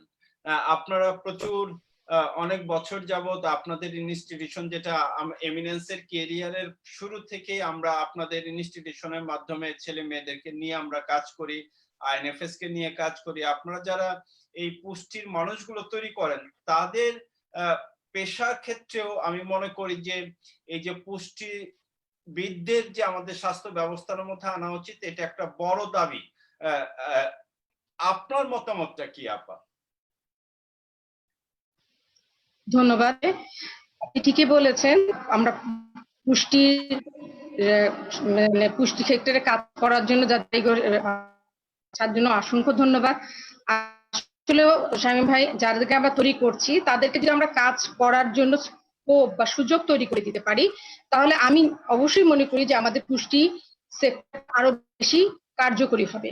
কারণ আমরা প্রশিক্ষণ দিয়ে নতুন করে ইনক্লুড করা, এবং শুধু পুষ্টির উপরেই যেখানে ছেলেমেয়েরা পড়ছে এবং তারা সেই একদম রুট লেভেল থেকে শুরু করে একদম সবকিছু জানছে 5 বছর 6 বছর পড়ালেখা করে, সুতরাং তারা অনেক তাদের পর্যায়ে কাজ করতে গেলে তারা অনেক বেশি ইফেক্টিভ হবে, এবং তারা তাদের জ্ঞানটাকে যদি ছড়িয়ে দিতে পারে। আমাদের যেটা এখন যে পরিস্থিতির মধ্যে দিয়ে আমরা যাচ্ছি কোভিড-19, এখানে যেহেতু আমাদের এখন পর্যন্ত কোনো প্রতিষেধক আমরা তৈরি করতে পারিনি, এবং বারবারই বলা হচ্ছে যে খাদ্যের মাধ্যমে এটাকে আমাদের প্রতিরোধ করা একটা অন্যতম উপায় হচ্ছে গিয়ে আমাদের ইমিউনিটি সিস্টেমটাকে বুস্ট আপ করা। ইমিউনিটি সিস্টেমকে বুস্ট আপ করতে গেলে আমাদের প্রথমেই যেটা জানতে হবে যে খাদ্য পুষ্টি সম্পর্কে মৌলিক ধারণা। তা এই মৌলিক ধারণাগুলো আমরা যাদেরকে দিয়ে বড় করছি, অর্থাৎ যাদেরকে আমরা পুষ্টি সৈনিক হিসেবে তৈরি করছি, অবশ্যই তাদেরকে যদি আমরা বিভিন্ন পর্যায়ে যে নীতি নির্ধারণী কাজ বা মাঠ পর্যায়ে যে বিভিন্ন কাজ বা কর্মসূচির সাথে যদি আমরা সংযুক্ত করতে পারি, তাদের জ্ঞান মেধাটাকে যদি আমরা এটার সাথে অন্তর্ভুক্ত করতে পারি, অবশ্যই আমরা যে একটা কার্যকরী ফল পাবো। এবং এখন আমাদের যে সময়টা, সে সময়টা হচ্ছে দ্রুত কোনো কার্যকে যদি আমরা সম্পাদন করতে চাই, কার্যকরী করতে চাই, এখন সময় নষ্ট না করে দ্রুততার সাথে সেটাকে আমাদের কার্যকরী করতে হবে। এক্ষেত্রে যারা পুষ্টি সৈনিক করছি, আমরা আপনাদের যারা অনেক কাজ করেছে আগে এবং বিভিন্ন এনজিওর মাধ্যমে বা বিভিন্ন ধরনের পুষ্টি সেক্টরে যারা সংযুক্ত আছে, তাদের সেখানেও কিছু কাজ করছে, কিন্তু এটাকে আরো আমরা সম্প্রসারী পর্যায়ে নিয়ে যেতে, তাহলে এই সেক্টরটাতে সংযুক্ত হতে ছেলেমেয়েরা যেমন উৎসাহী হবে, তেমনি ভাবে আমরা নতুন ভাবে যে কাজগুলো আমরা করব, সেই কাজগুলো আমাদের উদ্দেশ্য সফল হবে বলে আমি মনে করি। ধন্যবাদ। আমি একটা সাপ্লিমেন্টারি একটা চিন্তা আপনার সাথে শেয়ার করি এবং একটু আপনার মতামত নিতে চাই আজকে শেষ প্রশ্ন হিসেবে আপনার কাছ থেকে। সেটা হলো যে আমাদের দেশে হেলথ সার্ভিসে প্রাইভেট সেক্টর প্রোভাইড মোর দেন 70% সার্ভিস। আপনার ক্লিনিক গুলো একটা বড় সারা দেশ জুড়ে আছে। আমরা তো পুষ্টিবিদ নেওয়ার জন্য এনএনএস এর মাধ্যমে যেন পুষ্টিবিদ নেই, এটা কথা বলছি। সেখানে মহসিন ভাই যেটা বললেন যে একটা মাল্টিপারপাস ভলেন্টারি লোক হিসাবে নিয়োগ করা হচ্ছে, সরাসরি পুষ্টি না, তার একটা মূল কাজ থাকবে পুষ্টি, কিন্তু এখানে খুব স্পেসিফিকলি বলা হয়নি যে এই পোস্টটাতে ভলেন্টারি হিসেবে পুষ্টিবিদরাই পাবে। এটা একটা বড় জায়গা আমাদের কথা বলার। কিন্তু প্রাইভেট সেক্টর যে ক্লিনিক গুলো আছে, আপনারা তো ক্লিনিক গুলোর লাইসেন্স প্রদান করে আমাদের ডিজি হেলথ থেকে, এবং এটা মূলত ডিজি হেলথ হসপিটাল দেয়, এবং তাদের কিন্তু একটা অর্গানোগ্রাম আছে একটা ক্লিনিকে কি থাকতে হবে না থাকতে হবে। আপনারা কি কখনো চিন্তা করেছেন যে এই ডিরেক্টর হসপিটালের সাথে কথা বলা, যে প্রত্যেকটা হসপিটাল যখন লাইসেন্স দেয়া হয় তখন সেখানে একটা পুষ্টিবিদ পোস্ট রাখতে হবে, এরকম একটা দাবি সেখানে করা যায় কিনা? ধন্যবাদ। অবশ্যই করা যায়, যেহেতু সরকারি পর্যায়ে একটা মোটামুটি 64টি জেলায় 64টি পুষ্টিবিদ নিয়ে বাংলাদেশ পুষ্টি সমিতি কাজ করেছিল এসকে রয় স্যারের আন্ডারে, এবং এটা মোটামুটি ভাবে এখন এটা গ্রান্টেড হয়েছে যে আমাদের যাতে করে জেলা পর্যায়গুলোতে পুষ্টিবিদ অবশ্যই যেন নিয়োগ দেওয়া হয়। কিন্তু বাস্তবতা হচ্ছে গিয়ে আমাদের প্রাইভেট ক্লিনিক, যেটা আপনি বললেন যে 70% যেহেতু আমাদের স্বাস্থ্য খাতের এই প্রাইভেট ক্লিনিক বা প্রাইভেটাইজেশন অর্গানাইজেশন গুলো দিয়ে হচ্ছে, অবশ্যই এটা করা উচিত আমি মনে করি। আমি এখনো হয়তো বা করে আমাদের কথা বলা হয়ে ওঠেনি, তবে আপনার মাধ্যমে আমি বলতে চাই যারা এটার সাথে নীতি নির্ধারণের এখানে স্যার আছেন, তো যারা নীতি নির্ধারণের সাথে সংযুক্ত, তারা ডিজি হেলথ বা এই সেক্টরগুলোতে সাথে যাদের সম্পৃক্ততা আছে, যোগসূত্র আছে, তারা এই জিনিসগুলো তাদের নীতি নির্ধারণের মধ্যে নিয়ে আসতে পারেন। এবং অবশ্যই বাইরের দেশগুলোতে যে আছে, এবং আগে যেমন আমাদের দেশগুলোতে বিভিন্ন সেক্টরগুলোতে খুব স্বল্প সংখ্যক ছেলে মেয়ে এই সাবজেক্টটাতে পড়ালেখা করতো, অত বেশি প্রসার ছিল না। কিন্তু আমি এখন যেহেতু এই সেক্টরের শিক্ষকতার সাথে আমি সংযুক্ত, ঢাকা ইউনিভার্সিটিতে যেহেতু একটা ইউনিটি আছে আলাদা, এবং হোম ইকোনমিক্স ইউনিটটার মধ্যেও কিন্তু খাদ্য পুষ্টি বিজ্ঞান বিভাগে ঢাকা ইউনিভার্সিটির মাধ্যমে কিন্তু এখন লার্জ স্কেলের স্টুডেন্টরা ভর্তি হচ্ছে। অর্থাৎ যেখানে হয়তো বা আগে ছিল হয়তো বা সব মিলে 200 জন স্টুডেন্ট, সেখানে কিন্তু এখন সবগুলো কলেজের সংখ্যা বেড়েছে। এবং ফুড অ্যান্ড নিউট্রিশনের স্টুডেন্ট টোটাল যদি আমরা চিন্তা করি, প্রায় 500-550 স্টুডেন্ট প্রতি বছর বেরিয়ে আসছে। তো এখন সময় এসেছে, একটা সময়ের দাবি আমি বলবো যে যারা সংযুক্ত আছেন, স্যারেরা সম্মানিত শুনছেন এবং আপনি শুনছেন, যারা আপনারা নীতি নির্ধারণ স্ট্র্যাটেজিক্যাল ওয়ার্কের সাথে যুক্ত থাকেন, পলিসি মেকিং এর সাথে আপনাদের সংযুক্তি আছে, তাদের মাধ্যমে আমি জানাতে চাইবো যে অবশ্যই এটা করা উচিত, যাতে করে আমরা অবশ্যই লাইসেন্স প্রদানের ক্ষেত্রে যে ক্রাইটেরিয়া গুলো থাকবে, যে বৈশিষ্ট্যগুলো থাকবে, তার মধ্যে অবশ্যই একটা গুরুত্বপূর্ণ বৈশিষ্ট্য হওয়া উচিত, যেটা must be recruit must be dietician, একজন ক্লিনিক্যাল ডায়েটিশিয়ান তারা রিক্রুট করবে।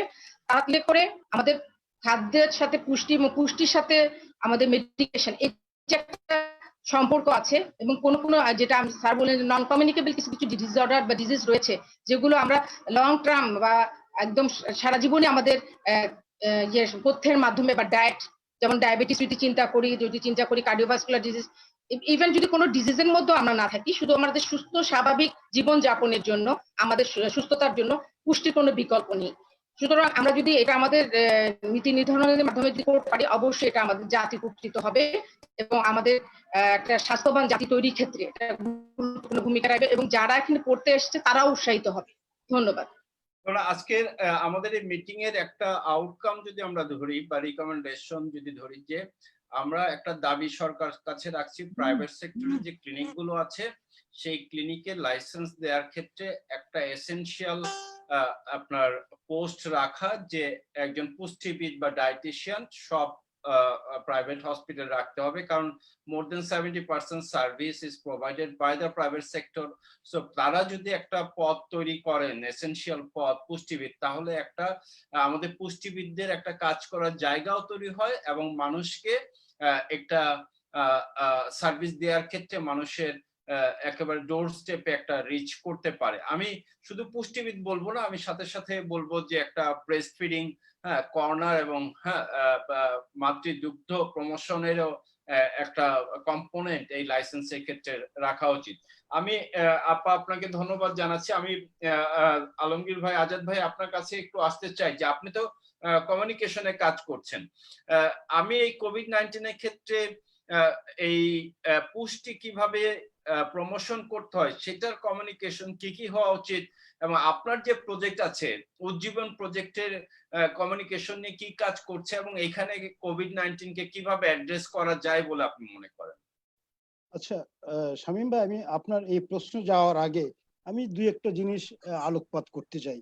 সেটা হলো আমাদের মহসিন ভাই যেটা বললেন এমএসবি দের এই কার্যক্রমের সাথে আমি সরাসরি সম্পৃক্ত ছিলাম। সুতরাং MSB multi health volunteer 18,000 recruit করবে, ইতিমধ্যে পাইলট এরিয়াতে রিক্রুট করা হয়ে গেছে, এবং এই একটা এমএসবি 200 থেকে 250 বাড়ি দেখবে আমাদের সেই এনএনপির পুষ্টি আবার মতো আর কি। কিন্তু মূল যে কথা হলো যে তারা কিন্তু 32টা কাজ করবে।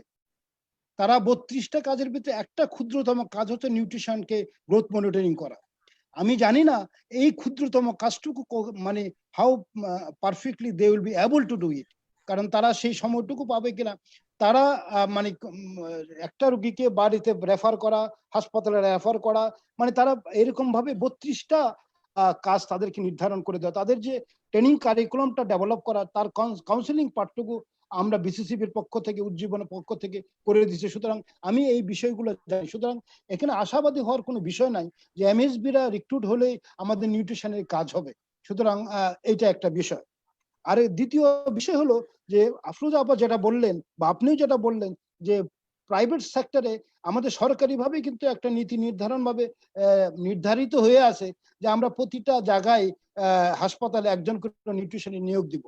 ভালো, কিন্তু আমাদের কিন্তু 80% কিন্তু প্রাইভেট সেক্টরে হাসপাতাল বা ক্লিনিক গুলা রয়ে গেছে। কারণ তারা যদি একজন পুষ্টিবিদ ডায়েটিশিয়ান নিয়োগ দেয়, আমাদের নিউট্রিশনের ক্ষেত্রে যেসব অনেক ছেলেমেয়েরা পড়ালেখা করে আসতেছে তাদের একটা কর্মসংস্থানে এবং কর্মসংস্থান সৃষ্টি হলো তাদের, কিন্তু উপকৃত হবে হলো জাতি। এইটা হলো 2 নম্বর বিষয়।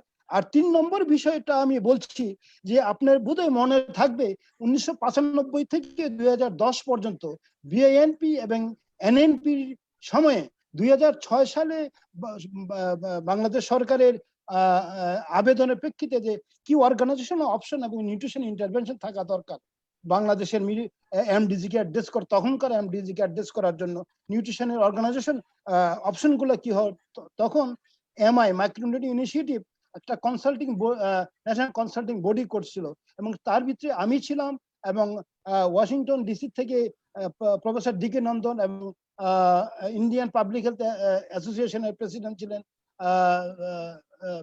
প্রফেসর জগদীশ বা প্রফেসর ডিকে নন্দন, আর জগদীশ ছিল উপাধ্যায় ছিল ওয়াশিংটন থেকে। এবং ওইখানে আমরা সুনির্দিষ্ট কিছু প্রস্তাব করছিলাম এবং অপশন 1, 2, 3, 4 দেখাইছিলাম যে ওইখানে অপশন 1-এ নিউট্রিশনকে really if you mean the to promote the নিউট্রিশনকে যদি আমরা রিয়েলি প্রমোট করতে চাই তাহলে অপশন 1-এ যেতে হবে। যদি অপশন 1 পসিবল না হয় অপশন 2-তে যেতে হবে, অপশন 2 যদি পসিবল না হয় অপশন 3-তে যেতে হবে, অপশন 3 যদি পসিবল না অপশন 4-এ যেতে হবে। আলটিমেটলি আমরা বলতে চাইছিলাম যে এখন যে নিউট্রিশন যেভাবে চলছে, নিউট্রিশন কিভাবে চলছে, নিউট্রিশন এখন আইপিএইচএন চালাচ্ছে, নিউট্রিশন চালাচ্ছে এনএনএসএস চালাচ্ছে, নিউট্রিশন চালাচ্ছে বিএনএনসি। এই যদি বডি হয় এখন তাহলে এই যে তাদের ভিতরে সমন্বয় কতটুকু আছে বা আরো যদি থেকেও থাকে এটাকে আরো পরিবর্ধন করা উচিত, কিন্তু সেটা কাজটা কে করবে? সুতরাং আমরা চাইছিলাম যে একটা ডিজিএন হোক। সেই যেটা রিপোর্ট 2006-এ পাবলিশ হয়েছিল ওইখানে আমরা স্পষ্ট করে বলছিলাম যে এই কাজটা করার জন্য একজন ডিজিএন, ডিজি ফ্যামিলি প্ল্যানিং যদি থাকে, ডিজি হেলথ যদি থাকে, ডিজি ওয়ান ইম্পারেটিভ। কিন্তু সেটা কিন্তু ওয়ার্ল্ড ব্যাংক তখন এটাকে মনে ওইভাবে তারা না নিয়ে বললো যে না, নিউট্রিশনকে মেইন স্ট্রিমিং, যেটা মহসিন ভাই বললেন মেইন স্ট্রিমিং করবে। মেইন স্ট্রিমিং মানে কি, নিউট্রিশনেরটা করবে আমাদের হেলথ এন্ড পপুলেশনের যেসব এক্সিস্টিং লোকজন আছে তারাই করবে। কিন্তু তারা করতে গিয়ে আমাদেরকে নিজেদের মূল্যায়ন করা দরকার। আমরা যেভাবে নিউট্রিশনকে করা দরকার বা করা দরকার সেটা কি হচ্ছে কি হচ্ছে না। সুতরাং এইটা হলো আমাদের প্রেক্ষাপট। সুতরাং এটা আজ থেকে আমি 15 বছর আগে, যেটা মানে 2006 সালের রিপোর্টটা পাবলিশ হয়েছে, আজকে 2020, সুতরাং 14-15 বছর আগে রিপোর্টটা হয়েছে এবং সেই রিপোর্টটা অনেক কিছু বিএনএনসির কথা, বিএনএনসিকে স্ট্রেংথেনিং এর কথা বলা আছে।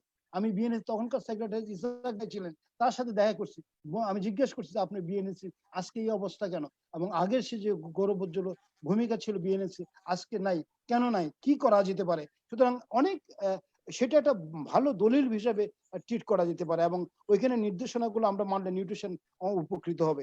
এটা হলো আপনার যে প্রশ্ন করলেন, সেই প্রশ্নটি যদি আসে, আমরা উজ্জীবন বা বিসিসিবি উজ্জীবনের পক্ষে বিসিসিবি আমরা একটা গাইডলাইন করছি বা একটা বলবো যে সিচুয়েশন পেপার বা আমাদের যে অবস্থানটা কি হবে সেটার নাম দেওয়া হয়েছে community preparedness and practice for risk communication and new normal situation. এই হিসাবে আমরা একটা পজিশন পেপার করছি, যেটাতে বলা আছে আমাদের এখন কি করা উচিত, ডোনারদের কি করা উচিত, সরকারে কি করা উচিত, এবং আমাদের যে কমিউনিকেশন যে বিভিন্ন ম্যাটেরিয়াল গুলো অনেকেই করতেছে, এনসি আমাদের সিডিসি করতেছেন, বিভিন্ন এনজিওরা করতেছেন, বিএনএনসি করছে, এনএসএস করছে। সুতরাং এইগুলোকে সমন্বিতভাবে কিভাবে ব্যবহার করা যেতে পারে সেটার প্লাস ব্যুরো অফ হেলথ এডুকেশনের করতেছে।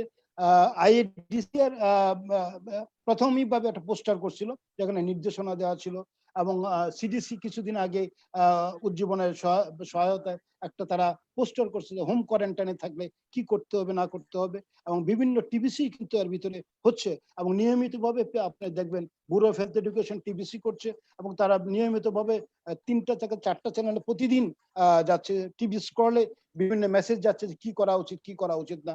সুতরাং সরকারি পর্যায়ে সরকারি পর্যায়ে মূলত বিভিন্ন উদ্যোগ নেওয়া হচ্ছে, এসবিসিসি ম্যাটেরিয়াল ডেভেলপ করা হচ্ছে, এটা ব্রডকাস্ট করা হচ্ছে, এয়ার করা হচ্ছে। কিন্তু আমাদের এটা কিন্তু বন্ধ করে দিলে চলবে না, কারণ আপনি যদি মনে করবেন না যে কোভিড আমাদের যে শিক্ষা দিয়ে গেল, এই শিক্ষাটা কিন্তু আমাদেরকে মানে আমাদেরকে ধরে রাখি আমরা অনেক দিন পর্যন্ত ভালো থাকবো। কারণ আমরা বলি যে আমরা যদি হাতটা পরিষ্কার রাখি সেই ক্ষেত্রে 80% জীবনের থেকে মুক্ত থাকবো, আমরা সুস্থ থাকবো। সুতরাং কোভিড কিন্তু আমাদের শিখিয়ে দিয়ে গেলো যে কিছুক্ষণ পরে পরে হাত দাও, যেটা আমরা আজকে থেকে করতাম না। মাস্ক পরো, মাস্ক পরলে কি হবে, আমাদের এয়ার পলিউশন অন্যান্য বিভিন্ন আপনার বাইরে যাচ্ছি বিভিন্ন পলিউশন থেকে নিজেকে রক্ষা করব, কিন্তু এই মাস্ক কিন্তু আমরা আগে পড়তাম না। কোভিড কিন্তু আমাদেরকে শিখিয়ে দিয়ে গেল। এই শিক্ষাগুলোকে আমরা যদি ধারণ করি, লালন করি, আমরা সুস্থ থাকবো, ভালো থাকবো। কোভিড হয়তোবা চলে যাবে, কিন্তু এইগুলোর জন্য আমরা না ফেলে দিই, আমরা যেগুলো ধারণ করে এগিয়ে নিয়ে যাই। এই বলে আমি আমার বক্তব্য শেষ করছি। ধন্যবাদ আজাদ ভাই। আমরা অনুষ্ঠানে একেবারে শেষ পর্যায়ে আছি। আমরা শেষ করব মহসিন ভাইয়ের বক্তব্য দিয়ে, এবং মহসিন ভাই আপনার অভিজ্ঞতা থেকে আমাদেরকে রিকমেন্ডেশন দেবেন যে আমাদের কি করা উচিত এই আলোচনার পরিপ্রেক্ষিত থেকে। মহসিন ভাই, শেষ করার আগে আমি শুধু স্মরণ করতে চাই আমাদের এই পুষ্টি পরিবারের, আমি পুষ্টি পরিবারই বলবো, আমরা যারা পুষ্টিতে কাজ করি, আপনি, আমি, আজাদ ভাই, আপা, আমরা খুব বেশি মানুষ না। আমি যাদেরকে চিনি, জেবা আপা বলেন, শাহিন আপা বলেন, তাহমিদ ভাই, তো আমি গত 15 বছর যাবত এমিনেন্সে কাজ করতে গিয়ে আপনাদের যাদের সাথে পরিচয় হয়েছে, আমরা কিন্তু খুব বেশি মানুষ এখানে না। সেই পরিবারের একজন সদস্যকে আমরা হারিয়েছি, ডক্টর মোহাম্মদ আব্দুল মান্নানকে। আপনারা জানেন যে তিনি এই করোনাতে আক্রান্ত হয়ে মারা গিয়েছেন, এবং তিনি বিএনএনসির সেক্রেটারি ছিলেন, এবং এই পুষ্টি জন্য, বাংলাদেশে পুষ্টির জন্য তার প্রচুর কন্ট্রিবিউশন আছে। আমি শেষ করার আগে তার আত্মার রুহের মাগফিরাত কামনা করি, আল্লাহ যেন তাকে বেহেশতবাসী করেন সেই দোয়া করি। আপনাদের মাধ্যমে যারা এই অনুষ্ঠান দেখছেন, মান্নান স্যারের জন্য দোয়া চাইবো যেন আল্লাহ তাকে কবরে শান্তিতে রাখেন, এবং তার মতন ভালো মানুষ এবং খুবই কি বলবো যে অমায়িক একজন মানুষ ছিলেন। আমি বিশ্বাস করি যে তার এত নমনীয় অমায়িক একজন মানুষকে আল্লাহ ব্যস্তবাসী করবেন, তার মঙ্গল হোক, আল্লাহর কাছে তিনি গিয়েছেন, তার যেন ভালো থাকেন তিনি, সেই দোয়া করব। এবং সেটার মাধ্যমে মহসিন ভাই আপনার কাছে শেষ আপনার বক্তব্যটি আমরা শুনতে চাই। এবং এই হিসেবে আমি শামীম ভাইকে বলবো আর কি, যে আপনি গতকালকে যে উদ্যোগটা নিলেন যে আমার সুধীজনের মাঝে বা সিভিল সোসাইটির ভিতরে আপনি দোয়া মাহফিল এবং তার স্মৃতিচারণ করলেন, এই উদ্যোগটা এনজিওদের পক্ষ থেকে আপনি প্রথম করলেন, এবং একজন সিনিয়র নিউট্রিশনকে যে সম্মান খেলেন, এটা শুধু নিউট্রিশন সমাজ মানে সমাজকে না, আপনি কি বলবো নিউট্রিশন সমাজকে যেন আপনি সম্মানিত করলেন। ধন্যবাদ। এটা আমাদের দায়িত্ব। তোমরা আজকে আমি আছি, কালকে হয়তো থাকবো না, না থাকলে আপনারা যেন অন্তত একটু স্মরণ করেন পুষ্টির জন্য, সেই লোকটাও আমার ভিতরে কাজ করে। কালকে তো আমিও না থাকতে পারি, লোকটা আছে আমার ভিতরে, যেন যতটুকু পারছি নিউট্রিশনের জন্য কাজ করছি। কিন্তু আমার সাথে বা অনেকের সাথে কিন্তু মান্নান স্যার তুলনা হয় না, উনি একটা অন্য স্তরের মানুষ ছিলেন। তোমরা অনেক মানুষ তো দেখলাম, তার মতন অমায়িক মানুষ আমি খুব কম দেখছি। এবং তার অমায়িকের চেয়ে বড় কথা, অমায়িকের চেয়ে বড় কথা নিউট্রিশন আগাগোড়া জন্ম মানে উনি কর্মজীবন আরম্ভ থেকে ধরে মৃত্যুর একদিন পর্যন্ত নিউট্রিশনের সঙ্গেই ছিলেন। উনি কিন্তু নিউট্রিশনকে ছেড়ে কখনোই যান নাই। এরকম লোক আপনি বিরল পাবেন। নিউট্রিশন অনেকে আসছেন, অনেকে চলে গেছেন, কিন্তু উনি একমাত্র ব্যক্তি, বা পরে কেউ আসবে কিনা জানি না, বা হতেও পারেন, কিন্তু উনি প্রথমেই নিউট্রিশন শুরু করছেন এবং মৃত্যুর একদিন পর্যন্ত নিউট্রিশনের সাথে জড়িয়েছিলেন।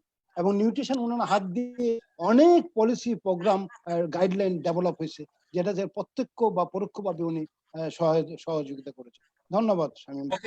জি মহসিন ভাই আপনি একটু হ্যাঁ, আসলে পুষ্টি একটা চলমান এজেন্ডা। তবে আজকে আমরা আলোচনা করছি পুষ্টি কোভিড-19 এর প্রেক্ষাপটে পুষ্টি।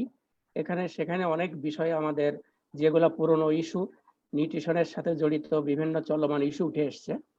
আমি যেটা বলতে চাচ্ছি যে আসলে কোভিড-19 পরিস্থিতিতে নিউট্রিশনের উপর আমাদের জন্য করণীয় কি, এটার উপরেই দুই চারটা কথা যদি বলতে হয়, তাহলে আমরা কোভিড পরিস্থিতির আলোকে যে জিনিসগুলা করা দরকার এবং সরকারি, বেসরকারি এবং বিভিন্ন অর্গানাইজেশনের পক্ষ থেকে যে বিষয়গুলোর উপর গুরুত্ব আরোপ করা দরকার, আমি সেই বিষয়ের উপরে দু একটা রিকমেন্ডেশনের কথা বলবো।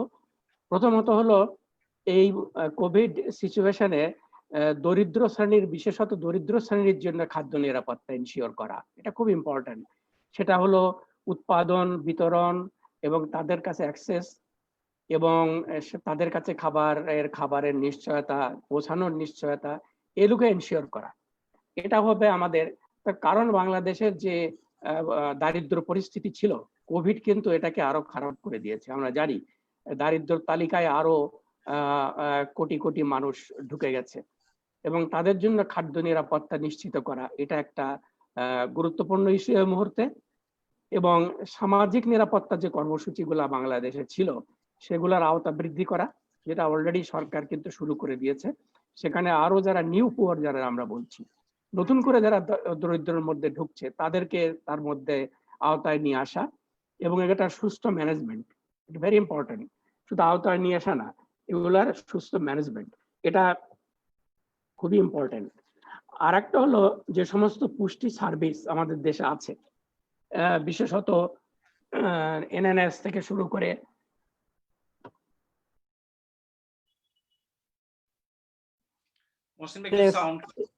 হ্যাঁ এনএনএস এবং স্বাস্থ্য পরিবার পরিকল্পনা কর্মসূচির সাথে রিলেটেড যে নিউট্রিশন বিষয়গুলো আছে, এই সেবা কর্মসূচিগুলো অব্যাহত রাখা এবং আবার পূর্বের পর্যায়ে ফেরত আনা এবং জোরদার করা, এটা খুব গুরুত্বপূর্ণ।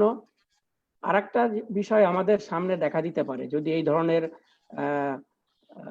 পরিস্থিতি কন্টিনিউ করে, তাহলে মারাত্মক যে অপুষ্টি তার সংখ্যা বেড়ে যেতে পারে, এটা সম্ভাবনা আছে। এবং তার একটা ব্যবস্থাপনার জন্য, এটা আসলে প্রমোশন না, এটা অনেকটা চিকিৎসার পর্যায়ে পড়ে, তার ব্যবস্থাপনার জন্য প্রস্তুতি রাখা। আর পুষ্টি যেহেতু একটা মাল্টি সেক্টরাল ইস্যু, এখানে একটা বহু খাত সমন্বয়, এটা খুব ইম্পর্টেন্ট। এখন বিভিন্ন মিনিস্ট্রি, শুধু হেলথ নয়, ministry of disaster management, ministry of women and children affairs এবং অন্যান্য মিনিস্ট্রি অফ এগ্রিকালচার এবং যারা পুষ্টির সাথে জড়িত যে সমস্ত মন্ত্রণালয়, খাদ্য, এদের একটা সমন্বয় দরকার। এই সমন্বয়টা না হলে সীমিত রিসোর্সের, আসলে আমাদের যে সীমিত সম্পদের কার্যকরী ব্যবহার করা সম্ভব হবে না। এবং সবশেষে আরেকটা বিষয়, যে পরিস্থিতির উপর নজরদারি ব্যবস্থা।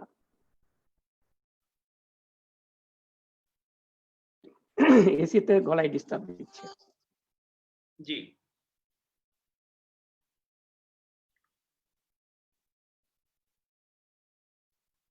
মহসিন ভাই, সাউন্ডটা একটু করে দিন। ও আচ্ছা, সরি। সর্বশেষ হলো একটা মনিটরিং এবং সার্ভেইলেন্স ব্যবস্থা। তার কারণ পুষ্টির উপরে নজরদারি করা দরকার।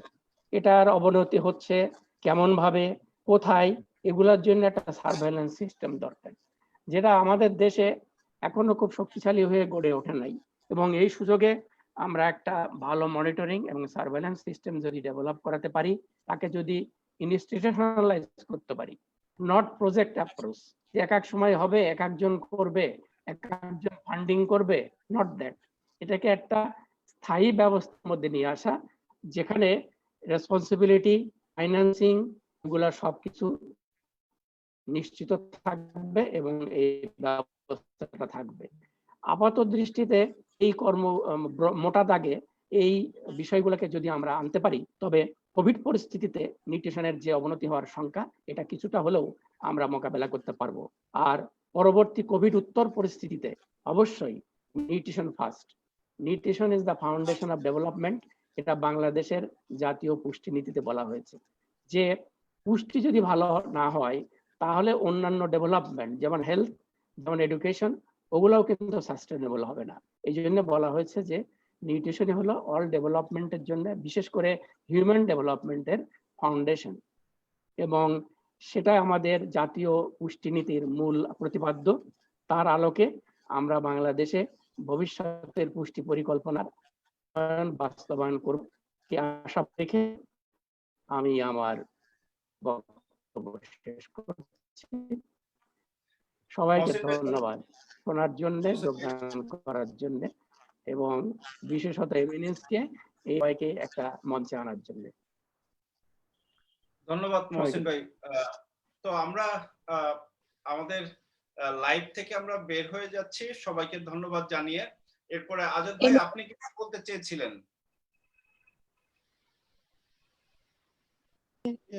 বলতে চাচ্ছিলাম শেষ কথাটা, যে আপনারা জেনে থাকবেন যে এই কোভিড কালীন বা এই লকডাউন বা এই সিচুয়েশনে কিন্তু আমাদের প্রেগন্যান্সি রেটটা কিন্তু বেড়ে যাচ্ছে, এবং মারা যারা আমাদের বাচ্চা হচ্ছে, সেই ক্ষেত্রে আমরা যেন ব্রেস্ট ফিডিংটাকে না কন্টিনিউ করি আর কি, এবং সেটা 6 মাস পর্যন্ত শুধুমাত্র বুকের দুধ খাবে, এবং 6 মাসের পরে বুকের দুধের পাশাপাশি অন্য, এবং বুকের দুধের মাধ্যমে কোভিড ছড়ায় না, এটা যেন মাদেরকে আমরা যে কোনো ভাবে জানাই।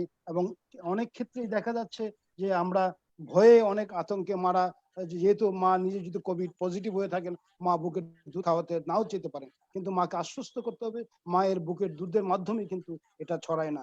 বাচ্চা হওয়ার পরে পারিপার্শ্বিক অবস্থার জন্য বাচ্চা হয়তো বা সাসপেক্টেড হতে পারে, কিন্তু সেটা হলো অন্য কথা, কিন্তু বুকের দুধের জন্য না। বুকের দুধ এমন একটা নিউট্রিশন ইন্টারভেনশন, যার মাধ্যমে শুধু বুকের দুধ খাওয়ানোর ফলে আমরা 8 মিলিয়ন পিপলকে সার্ভাইভ করাতে পারি পার ইয়ার, এবং 8000 পার আওয়ার, এবং 360 জন পার মিনিট, এবং এইটা হলো আমাদের ব্রেস্ট ফিডিং এর বেনিফিট। আরেকটা হলো যে এই কোভিড সিচুয়েশন কালীন মারা কিন্তু নির্যাতিত হওয়ার পরিসংখ্যান আমরা পাচ্ছি, সুতরাং মারা যেন নির্যাতিত না হয়, কোনোভাবে মানসিকভাবে যারা তারা নির্যাতিত না হয়, সেই জন্য আমরা যারা পুরুষরা আছি তাদেরকে মানসিকভাবে সাপোর্ট করা দরকার, এটা ভেরি ইম্পর্টেন্ট। কারণ মারাই হচ্ছে মারা যদি মানসিকভাবে শারীরিকভাবে সুস্থ না থাকে, তাহলে ঘরে অন্যান্য সদস্যরা সুস্থ থাকবেন না। এই বলে আমি আমার বক্তব্য শেষ করছি। আমি আপনাদের মাধ্যমে জানাতে চাই যে আমাদের এই অনুষ্ঠানটি জাগো নিউজ, সময়ের কাগজ, খবরের কাগজ এবং আপনার সমকাল আমাদের এটা পার্টনার। আমরা এর আগে অনুষ্ঠানগুলো সরাসরি আমাদের ওয়েবসাইটের মাধ্যমে প্রচার করতাম। আমরা এখন জাগো নিউজ, সমকাল এবং সময়ের কাগজে এই 3টি পত্রিকা আমাদের সাথে পার্টনারশিপ করেছে, তাদের ফেসবুকেও যাচ্ছে এবং তাদের পত্রিকাতেও এই নিউজগুলো আসবে। তো এবং সেই সাথে সাথে স্বাস্থ্য টিভি নামে একটি অনলাইন টিভি আছে, তারাও আমাদের এই অনুষ্ঠানটি সরাসরি সম্প্রচার করছে। আমি এই 3টি পত্রিকা এবং স্বাস্থ্য টিভি সবাইকে এমিনেন্সের পক্ষ থেকে আমাদের ধন্যবাদ জ্ঞাপন করে আজকের অনুষ্ঠান এখানে শেষ করছি। এবং মহসিন ভাই, আজাদ ভাই এবং মৌসুমী আপা, আপনাদের সময় দিয়ে আমাদের সাথে থাকার জন্য আপনাদেরকেও অসংখ্য অসংখ্য ধন্যবাদ জানাচ্ছি। দর্শক অনুষ্ঠান দেখছেন তাদেরকেও আমরা আমাদের পক্ষ থেকে ধন্যবাদ জানিয়ে আমাদের অনুষ্ঠান শেষ করছি।